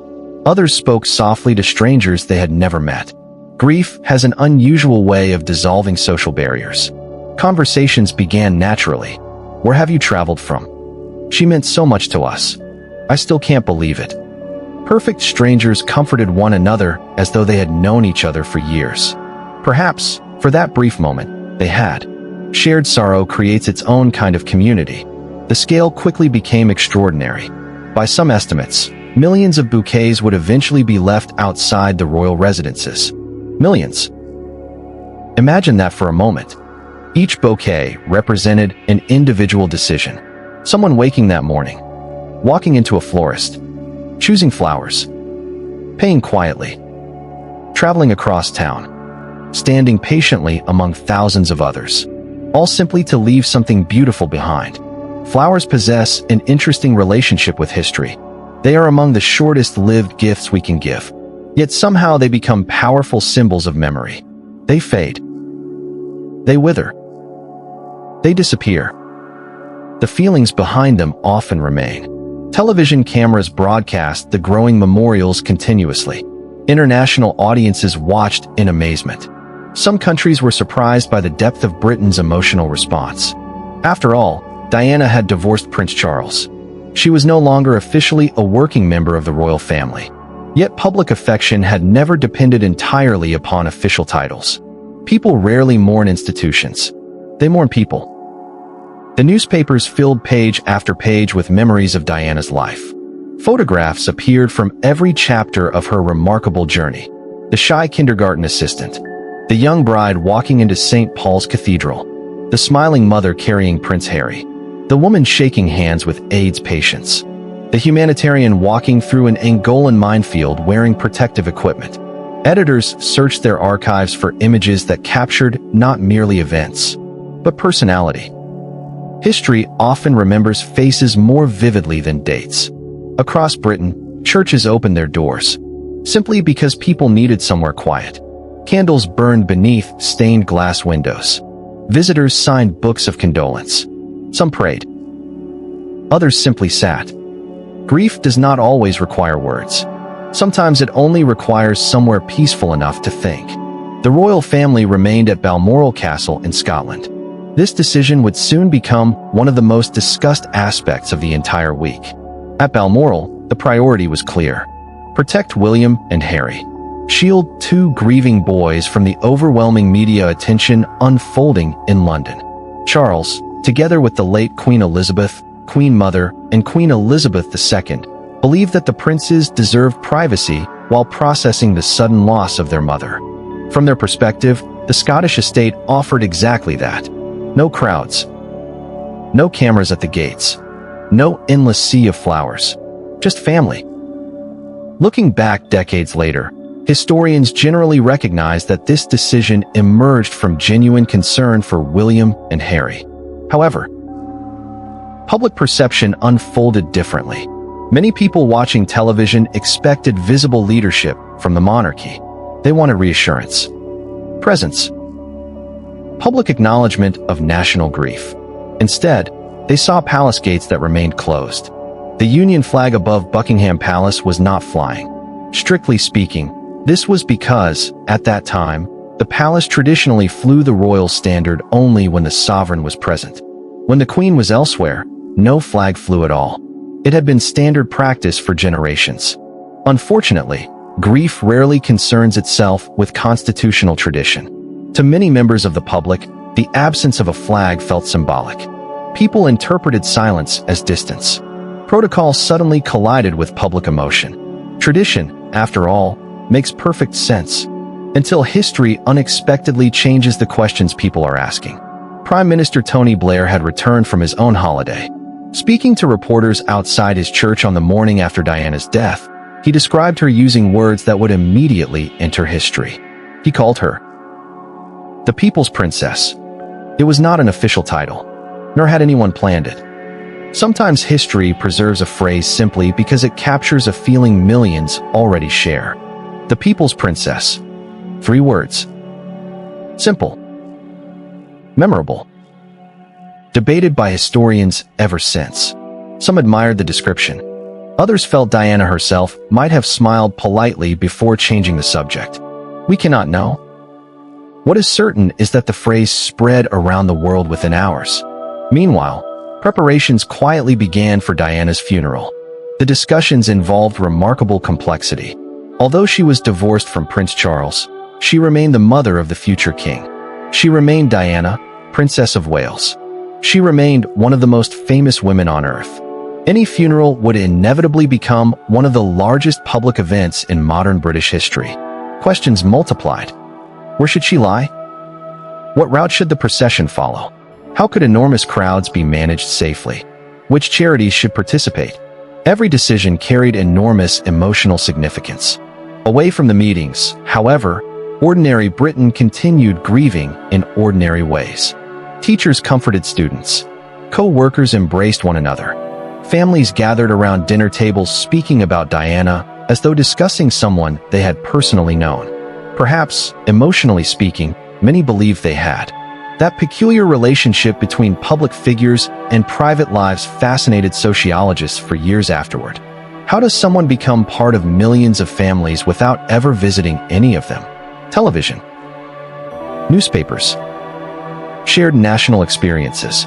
Repeated appearances over decades. Familiarity gradually creates emotional connection. Not identical to friendship. Not identical to family. Something different. Yet undeniably real. Across the Atlantic, Americans mourned too. In Australia, flowers appeared outside British diplomatic buildings. Throughout Europe, condolences continued arriving. From Africa came tributes recognizing her humanitarian work. Landmine survivors remembered not the princess, but the woman who had walked beside them when much of the world looked elsewhere. Perhaps that was among her greatest achievements. She expanded the meaning of celebrity. Instead of asking, "How can attention benefit me?" she increasingly asked, "How can attention help someone else?" History tends to remember people who asked the second question. As evening fell over London once again, candlelight spread across the flower-covered pavements. The scent of thousands upon thousands of blossoms drifted through the cooling air. Television cameras pulled back to reveal astonishing scenes. Rivers of flowers stretching farther than anyone had imagined possible. People standing shoulder to shoulder in complete silence. No applause. No speeches. Only the soft rustle of leaves, the glow of candles, and the quiet sound of a nation trying to understand a loss it still could not quite believe. Above them, the palace windows reflected the fading light. Inside, preparations continued. Outside, grief continued. And somewhere in Scotland, 2 young princes faced the unimaginable task of preparing to say goodbye to their mother, while knowing the entire world would be watching. The days ahead would become some of the most emotionally charged in modern British history. Not because of politics, not because of power, but because millions of people had discovered that sometimes a single life can leave an absence far larger than anyone thought possible. The funeral that stopped the world. The first week of September unfolded with a strange sense of suspended time. Britain continued functioning. The underground still carried commuters beneath London. Schools reopened. Shops unlocked their doors each morning. Parliament continued its work. And yet, beneath every ordinary routine lingered the feeling that something unfinished remained. The country was waiting. Waiting for the funeral. Waiting for goodbye. History occasionally creates moments when an entire nation seems to hold its breath. This was one of them. As preparations continued, London slowly transformed. Roads along the planned funeral route were inspected repeatedly. Police coordinated security on a scale rarely attempted outside state occasions. Medical teams prepared emergency plans. Military units rehearsed ceremonial duties. Church officials finalized the order of service. Thousands of people worked quietly behind the scenes. Most would never appear on television. Most would never receive public recognition. History often depends upon invisible work. Someone arranges chairs. Someone polishes brass. Someone checks microphones. Someone ensures flowers arrive on time. Small tasks combine to create moments remembered forever. Meanwhile, the mountains of flowers outside Kensington Palace continued growing. By now they stretched astonishing distances. Some volunteers later recalled that the fragrance became almost overwhelming. Sweet roses mixed with damp leaves. Fresh lilies blended with melting candle wax. As warm September afternoons passed, the scent changed each day. Beauty and decay quietly existing together. It felt strangely symbolic. Flowers are temporary. Memory is not. Letters continued arriving by the thousands. Some came from school children. Others from elderly couples who had followed Diana's life since her engagement. Many were handwritten. Some contained only a sentence. Others stretched across several pages. Not every letter praised. Not every memory was identical. But almost all recognized something undeniable. Diana had made people feel seen. Whether visiting hospitals, comforting grieving families, embracing children, or walking through minefields, she possessed an unusual ability to focus completely on the person standing in front of her. In a world increasingly distracted by cameras, she often looked directly into people's eyes. That simple habit remained unforgettable. Inside royal residences, preparations unfolded far more privately. Prince William and Prince Harry faced decisions that no child should ever confront. Would they walk behind their mother's coffin? Could they? Should they? These questions carried enormous emotional weight. The discussions involved their father, Prince Charles, family members, and advisors. No solution felt perfect. There rarely is one when grief meets public duty. Eventually, it was decided that the princes would join the funeral procession. Walking beside them would be Prince Charles, Diana's brother Charles Spencer, and Prince Philip. History would later preserve those images forever. For William and Harry, however, they were not creating history. They were burying their mother. It is important never to lose sight of that distinction. On the evening before the funeral, London became unusually quiet. People arrived from every corner of Britain. Some traveled overnight by coach. Others drove for hours. Hotels filled. Railway stations remained crowded late into the night. Many simply wished to stand somewhere along the route, to witness history, to say goodbye. Not everyone could enter Westminster Abbey. Most understood that. Being nearby felt enough. September 6, 1997. The morning arrived beneath clear skies. The weather was gentle, neither especially warm nor cold. As daylight spread across London, crowds had already gathered. By sunrise, thousands lined the streets. Eventually, well over 1 million people filled central London. Some stood silently. Others held flowers. Many carried cameras. Not the professional equipment of newspaper photographers. Ordinary family cameras. Disposable film cameras. Parents lifting children onto their shoulders. Grandparents leaning against barriers. Friends standing arm in arm. History belonged to everyone that morning. At Kensington Palace, Diana's coffin emerged. It was draped with the royal standard. Resting upon it lay white flowers. Among them sat a handwritten envelope. The single word written across it simply read, "Mummy." It had been placed there by Prince Harry. Perhaps no object from that day captured its heartbreak more completely. No elaborate royal title. No ceremonial language. Just one ordinary word, "Mummy." In that moment, the princess known by billions became simply someone's mother. Sometimes history becomes most powerful when stripped of grandeur. The coffin was placed upon a gun carriage. Unlike many previous royal funerals, horses did not pull it. Instead, sailors from the Royal Navy drew the carriage through London streets. This tradition dated back to Queen Victoria's funeral after horses had become restless during the procession. History occasionally preserves customs born entirely from practical accidents. Because of course it does. The sailors stood ready. The procession began moving, very slowly. Measured. Deliberate.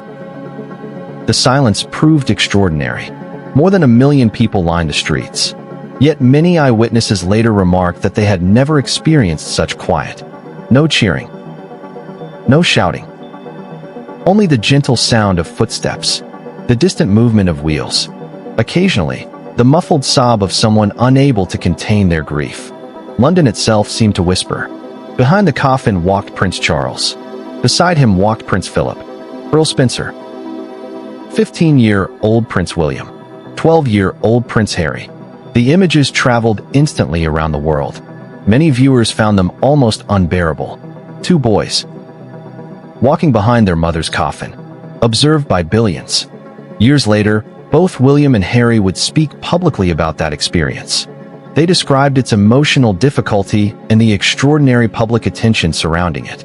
For viewers watching in 1997, however, there was only overwhelming sadness. The procession passed familiar landmarks. St. James's Palace, the Mall, Horse Guards, Whitehall. People threw flowers into the roadway after the carriage had passed. Soon the pavement disappeared beneath blossoms. Police officers carefully moved flowers aside so the procession could continue. It became one final path lined with beauty. Television audiences reached astonishing numbers. An estimated 2.5 billion people watched worldwide, nearly half the planet. Different languages, different cultures, different religions. Yet for those few hours, attention centered upon the same quiet procession moving slowly through London. Few broadcasts in history had ever united so many viewers. The world seemed unusually still. Airports displayed televisions. Restaurants lowered their music. Families gathered together. Even people who had never closely followed the British royal family found themselves watching. Some stories become larger than institutions. This had become one. The procession eventually reached Westminster Abbey. Its ancient stone walls had witnessed coronations, royal weddings, funerals, and national celebrations stretching back nearly 1,000 years. Now another chapter entered its history. Inside, nearly 2,000 guests waited. Political leaders, royal families, charity workers, friends, representatives from organizations Diana had supported. The abbey filled quietly. Sunlight filtered through medieval stained glass. The organ began to play. History and grief met beneath the same vaulted ceiling. The service itself balanced ceremony with remarkable humanity. Traditional hymns echoed through the abbey. Prayers were offered. Scripture was read. Then came one of the day's most memorable moments. Diana's brother, Earl Charles Spencer, delivered the funeral address. His words were deeply personal. He praised Diana's compassion. He spoke about her devotion as a mother. He also criticized aspects of the media's treatment of his sister, reflecting the pain and frustration felt by many in the aftermath of her death. Not because it offered easy answers, but because it expressed emotions millions already carried. Then, another unforgettable moment. Sir Elton John walked toward the piano. Years earlier, he had performed Candle in the Wind, originally written in memory of Marilyn Monroe. For Diana's funeral, lyricist Bernie Taupin rewrote the words. Elton John performed the new version only once in public, during this service. The performance was restrained, quiet, almost fragile. Many inside the abbey wept openly. Millions watching at home did the same. Music possesses remarkable abilities history books lack. Sometimes a melody reaches places facts cannot. As the service concluded, the coffin once again emerged into the daylight. The journey would continue to Althorpe House, the Spencer family estate. There, away from television cameras and enormous crowds, Diana would be laid to rest on a small island within an ornamental lake. A quieter place. A private place. Far removed from the relentless attention that had followed her throughout so much of her adult life. There was something deeply poetic about that final destination. For years, privacy had remained almost impossible to find. At last, silence. Real silence. As evening settled over Britain, millions returned home. The streets slowly emptied. Television coverage gradually concluded. The flowers remained. The candles continued burning. The questions had not disappeared. Neither had the grief. But one important thing had changed. The goodbye had finally been spoken. History would continue debating the circumstances of Diana's final night for decades. Yet on this September afternoon, argument gave way to mourning. Politics gave way to compassion. Titles gave way to humanity. And for a little while, the world remembered not merely a princess, but a woman whose life had touched countless others in ways no royal protocol could ever fully explain. Searching for answers. When the funeral ended, many people believed the hardest part was over. History, however, rarely allows grief to settle so neatly. The flowers outside Kensington Palace would eventually be cleared. The television cameras would leave. The candles would burn down. But another chapter was only beginning. Questions. Human beings have always struggled to accept sudden tragedy. When something terrible happens to an ordinary person, families naturally ask why. When something terrible happens to someone known by billions, the questions multiply beyond measure. Some seek understanding. Others seek blame. A few seek mysteries where none exist. It is one of history's oldest patterns. After the death of Julius Caesar, rumors spread through Rome. After Abraham Lincoln's assassination, speculation flourished for decades. After the sinking of the Titanic, countless myths overshadowed many documented facts. People are uncomfortable with randomness. We prefer stories that feel complete. Unfortunately, reality is often unfinished. In the days following Diana's death, investigators in France began their work with extraordinary care. The collision had occurred in one of the most scrutinized circumstances imaginable. Every decision would be examined. Every witness interviewed. Every photograph reviewed. Every mechanical detail inspected. Traffic investigators mapped the underpass. Forensic experts studied the damaged Mercedes. Medical specialists prepared reports. Police interviewed emergency responders, hotel employees, security staff, witnesses, and photographers. Nothing was considered too small. When history demands answers, details become precious. The French investigation focused first on establishing facts, not assumptions, not public opinion. Facts.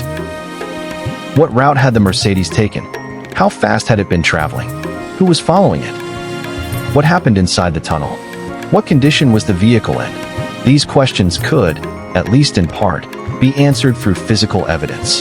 Unlike rumor, concrete leaves measurable traces. Glass fragments. Tire marks. Vehicle damage. Traffic cameras. Scientific investigation possesses one remarkable advantage. Steel does not exaggerate. Concrete does not gossip. Physics has no interest in newspaper headlines. One conclusion emerged clearly from the investigation. The crash resulted from multiple interacting factors rather than a single isolated cause. The official findings concluded that the vehicle was traveling at a very high speed, and that the driver's impairment significantly affected the circumstances of the crash. Investigators also examined the role of pursuing photographers, recognizing that their presence contributed to the stressful environment surrounding the journey, while concluding that the collision itself could not be attributed to a single cause alone. Complex answers often disappoint people. Simple villains make better stories. History, unfortunately for storytellers, is frequently more complicated. The photographers themselves became the focus of enormous public anger. In the hours immediately after the collision, images of paparazzi standing near the wrecked vehicle circulated around the world. Many people concluded almost instantly that they alone were responsible.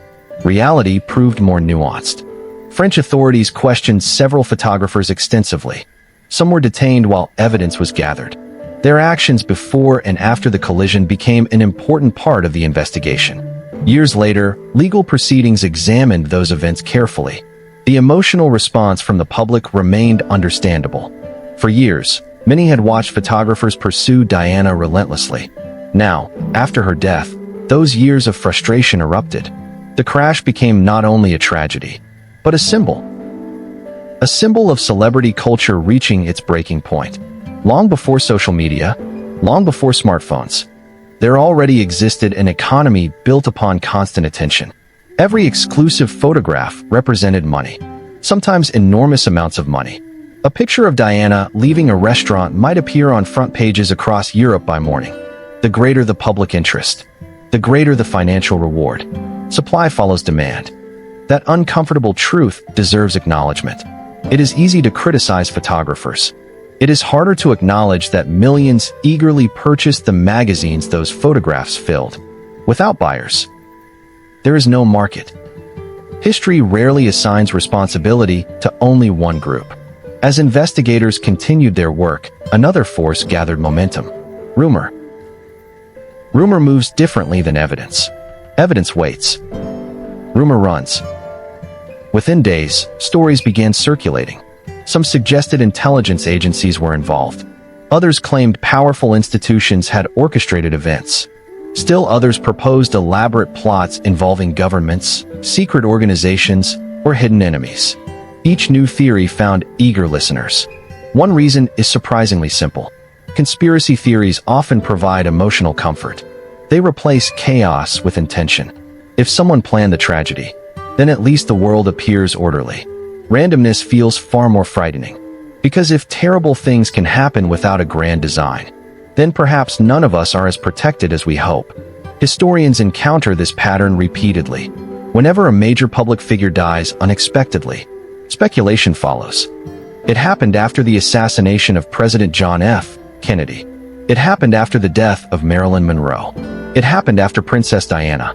The greater the public importance of the individual, the more difficult many people find it to accept ordinary explanations. Ordinary explanations feel too ordinary. Surely something so significant required something equally dramatic. History gently reminds us otherwise. Sometimes extraordinary consequences emerge from entirely ordinary events. The investigations did not stop after the initial French inquiry. Years later, in the United Kingdom, Operation Paget undertook one of the most comprehensive examinations of the circumstances surrounding Diana's death. The inquiry reviewed thousands of documents, interviewed numerous witnesses, analyzed forensic evidence, examined conspiracy claims individually. Its work lasted years, not weeks. Years. The final report extended to hundreds of pages. Its conclusion remained consistent with the earlier French investigation. No credible evidence supported allegations of assassination or organized conspiracy. Instead, investigators found that the tragedy resulted from the circumstances of that night's journey and the factors already identified in the official inquiries. Not everyone accepted those conclusions. Some never will. History teaches another uncomfortable lesson. Evidence changes minds more slowly than belief. Meanwhile, life continued for those left behind. Prince William returned to school. Prince Harry attempted to resume childhood under impossible circumstances. Prince Charles continued public duties while navigating private grief. The Spencer family adjusted to a world permanently altered. Friends of Diana found themselves repeatedly answering journalists' questions while privately mourning someone they had loved. For them, the headlines eventually ended. The absence did not. Grief possesses no publication schedule. Across Britain, charitable organizations noticed something remarkable. Public interest in many of Diana's causes increased significantly. Donations rose. Volunteers came forward. Campaigns against landmines gained renewed attention. Hospices reported increased public awareness. Sometimes the end of one life unexpectedly strengthens the work that life began. Legacy often behaves that way. It continues walking long after footsteps have disappeared. Years later, people would still visit the Alma underpass in Paris. Not because it was architecturally remarkable, not because guidebooks celebrated it, but because memory had transformed an ordinary place into sacred ground. Flowers appeared there too. Letters. Photographs. Candles. Tourists lowered their voices. Some stayed only moments. Others remained much longer. History changes geography in curious ways. Certain places become permanently connected to human emotion. The stones themselves do not change. We do. Perhaps the greatest irony of Diana's life remains this. She spent years seeking privacy. In death, she became more discussed than ever. Books were written. Documentaries produced. Films made.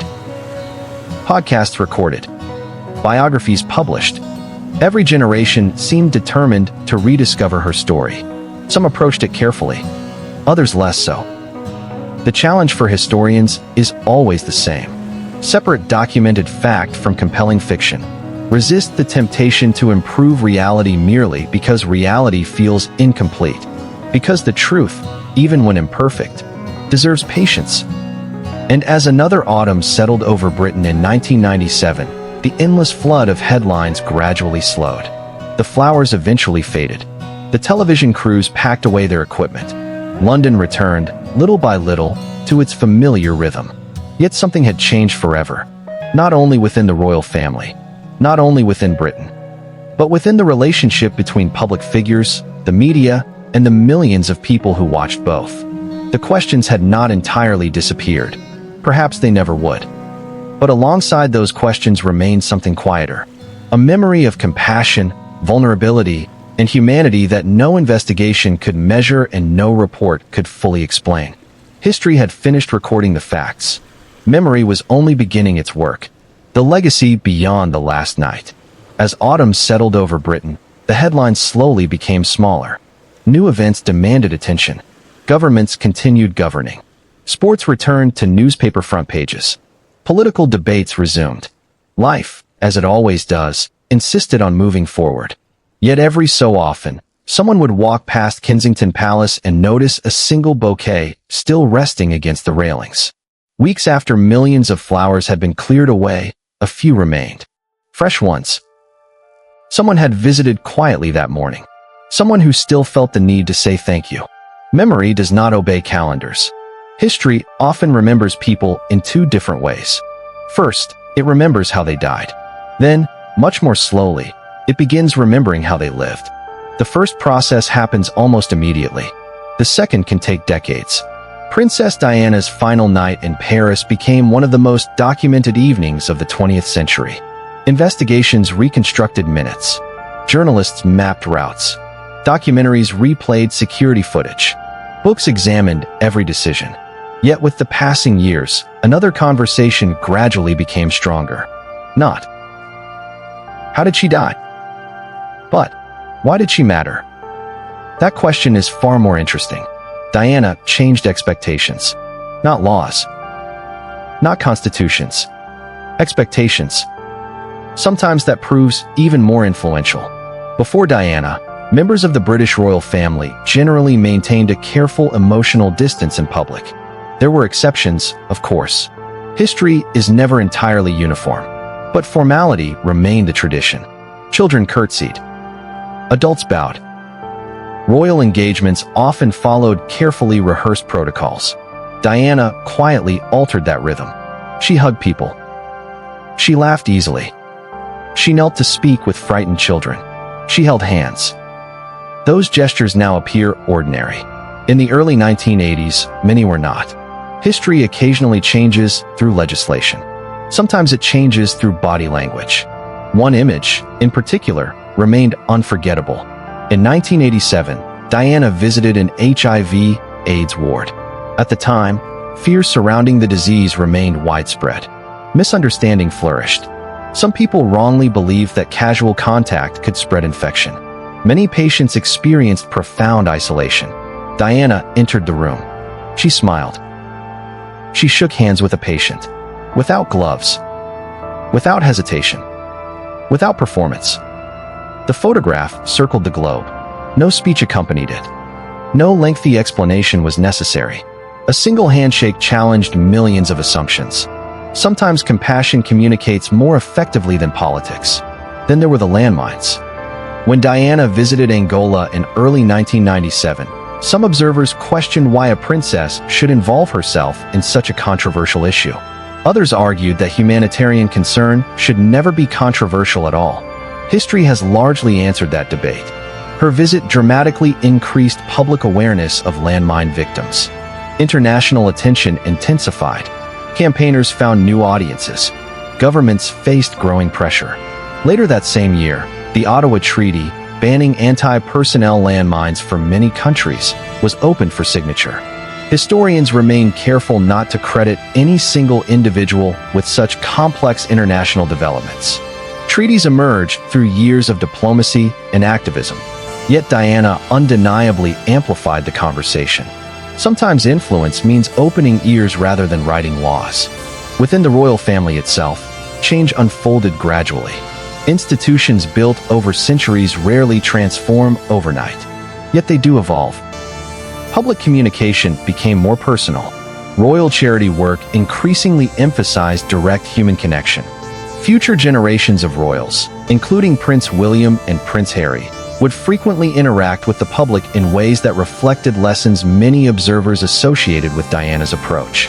History rarely moves in straight lines. It bends slowly, almost invisibly, until one day people look back and realize the landscape has changed. William and Harry grew into adulthood beneath extraordinary circumstances. Few children have experienced grief under such intense public observation. Their mother's funeral remains one of the defining images of modern monarchy. Years later, both men would speak publicly about mental health, emotional resilience, and the importance of discussing grief openly. Whether consciously or unconsciously, many commentators have observed echoes of Diana's willingness to discuss difficult emotions honestly. Her influence continued not only through memory, but through example. The media also changed. Not completely. No single event could accomplish that. Celebrity journalism continued. Paparazzi continued working. Public fascination with famous lives certainly did not disappear. Human curiosity remains remarkably durable, but conversations about ethics became louder. Editors reconsidered certain practices. Readers questioned what they wished to consume. Photographers faced greater scrutiny. The balance between public interest and personal privacy became a subject of serious discussion. It remains so today. The Alma underpass itself slowly became a place of remembrance. Visitors from every continent arrived. Many left flowers. Others paused only briefly.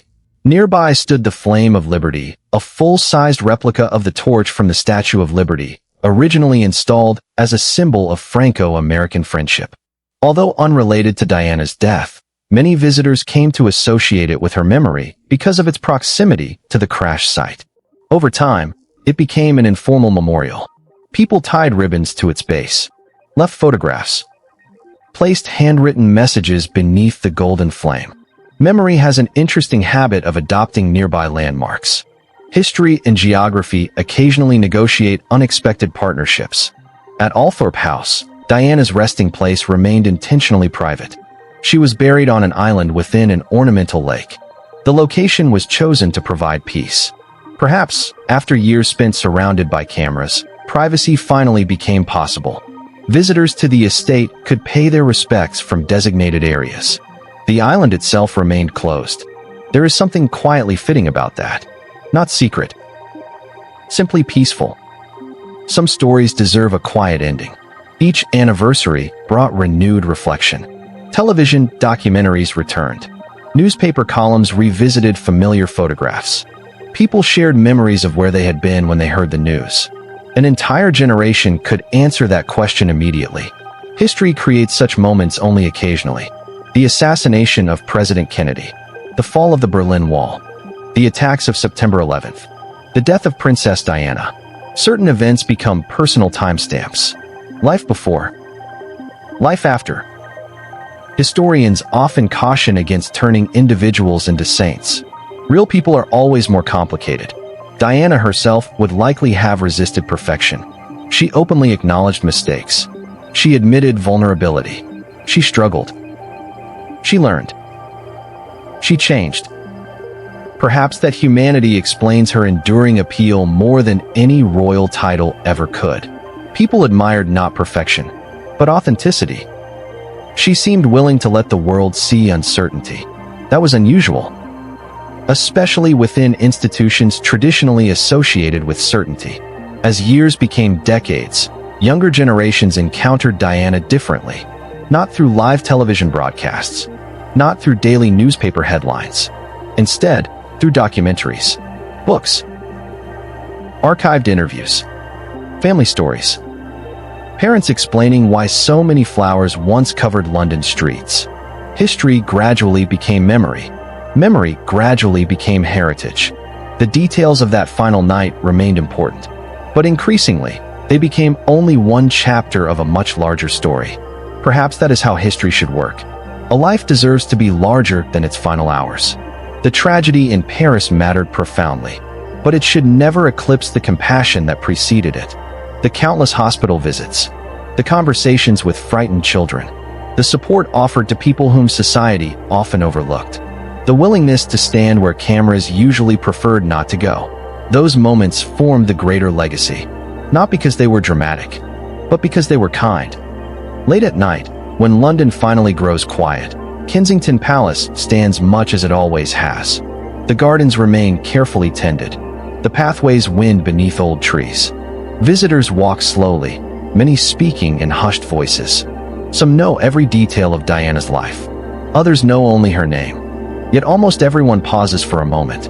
Not because history demands it, because memory does.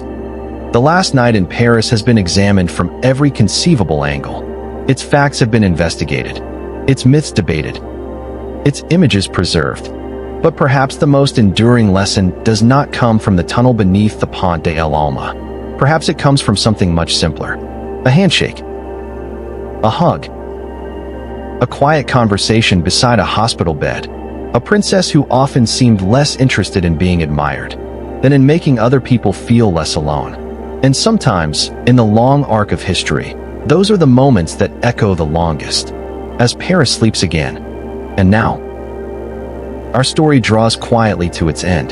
The lights of Paris still shimmer across the Seine tonight, just as they did in the summer of 1997. The cafes still fill with conversation.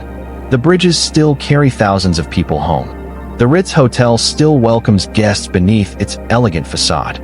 Cars still pass beneath the Pont de l'Alma every hour of every day. To most drivers, it is simply another tunnel. To history, it became something else. A place where one life ended, and where a legend, in many ways, began. History often teaches us about emperors who conquered continents, generals who commanded vast armies, or kings who ruled for half a century. Princess Diana belonged to none of those categories. She commanded no army. She signed no declarations of war. She governed no kingdom. Her influence came from something quieter. She reminded people that kindness could attract as much attention as power, that compassion could become news, that holding the hand of a frightened patient could matter just as much as attending a grand state banquet. For centuries, monarchies had been built upon distance. Distance created mystery. Mystery reinforced authority. Diana, almost instinctively, did the opposite. She shortened the distance. She looked people in the eye. She knelt to speak with children instead of expecting children to look upward. She hugged strangers. She laughed openly. She cried publicly. She allowed herself to appear imperfect. And perhaps that was precisely why so many people recognized something of themselves in her. Not because she lived like everyone else. She certainly did not. But because, beneath extraordinary circumstances, she reacted with remarkably ordinary human emotions. Joy, fear, loneliness, hope, love, regret. Those emotions require no royal title.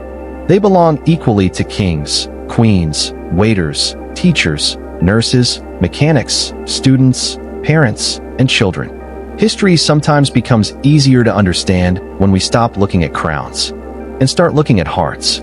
It is tempting to believe that every great historical story offers a clear lesson. Often, it does not. Life is rarely so generous. Princess Diana's final night does not present neat moral conclusions. It offers difficult questions. Questions about fame. Questions about privacy. Questions about responsibility. Questions about how societies consume the lives of public figures. Questions that remain surprisingly relevant even today. In many ways, those questions have only grown more complicated. The paparazzi cameras of 1997 have largely been replaced by billions of smartphones. Social media ensures that almost any moment can circle the globe within seconds. Attention has become faster, more constant, more difficult to escape. Diana lived during the final years before that transformation became complete. One sometimes wonders how she might have navigated today's world. History, of course, cannot answer hypothetical questions. It leaves those conversations to us. As historians, we are often asked whether famous people truly change history. The honest answer is, sometimes. Usually not alone. History rarely bends because of one individual. It bends because countless people move together.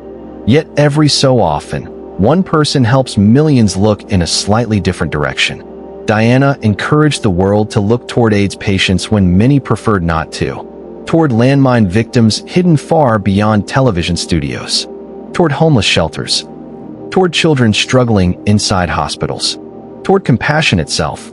She did not solve every problem. No human being ever has. But she persuaded millions to notice them. Sometimes. That is where change begins. Notice first. Action later. If there is one gentle irony in this story, perhaps it is this. During much of her life, Diana searched for peace, for privacy, for an ordinary existence that seemed forever beyond reach. The cameras followed. The headlines continued. The world's curiosity rarely rested. Yet today, those who visit her resting place speak not in loud voices, but in whispers. The silence she searched for finally found her. There is something profoundly human about that. History eventually quiets every life, even the loudest ones. And so, as our own journey through this story comes to an end, let us leave behind the flashing cameras, the breaking news bulletins, the endless speculation, and the crowded streets filled with flowers. Instead, imagine one final scene. It is late. Very late. Paris has settled into the soft rhythm that only old cities seem to know. The river moves gently beneath ancient bridges. Streetlights ripple across the water like scattered stars. A cool breeze carries the scent of summer fading toward autumn. Somewhere in the distance, a church bell quietly marks another passing hour. A waiter stacks the last chairs outside a cafe. A taxi disappears into the darkness. A couple walks hand in hand along the Seine, speaking so softly that even the river cannot quite hear them. The city breathes. Calmly. Patiently. Just as it has for centuries. Generations come and go. Kings rise. Empires fall. Wars begin. Wars end. Lives that once dominated headlines slowly become chapters in history books. Yet the simple acts of kindness that people offer one another, those somehow endure. Long after monuments weather, long after newspapers fade, long after cameras stop flashing. Perhaps that is the quiet truth history keeps trying to tell us. Power is remembered. Victory is recorded. But kindness is cherished. So tonight, wherever you happen to be listening, whether beneath a bright city skyline or a quiet country sky, may this story remind you that history is never only about crowns, palaces, or famous names. It is also about ordinary moments, a reassuring smile, a gentle handshake, a comforting word, a decision to help someone who cannot repay you. Those moments rarely make headlines, yet they often shape the world more deeply than we realize. Thank you for traveling through this quiet corner of history with me. Now, the streets of Paris grow still. The lights shimmer softly upon the Seine. The city slowly drifts toward another peaceful night.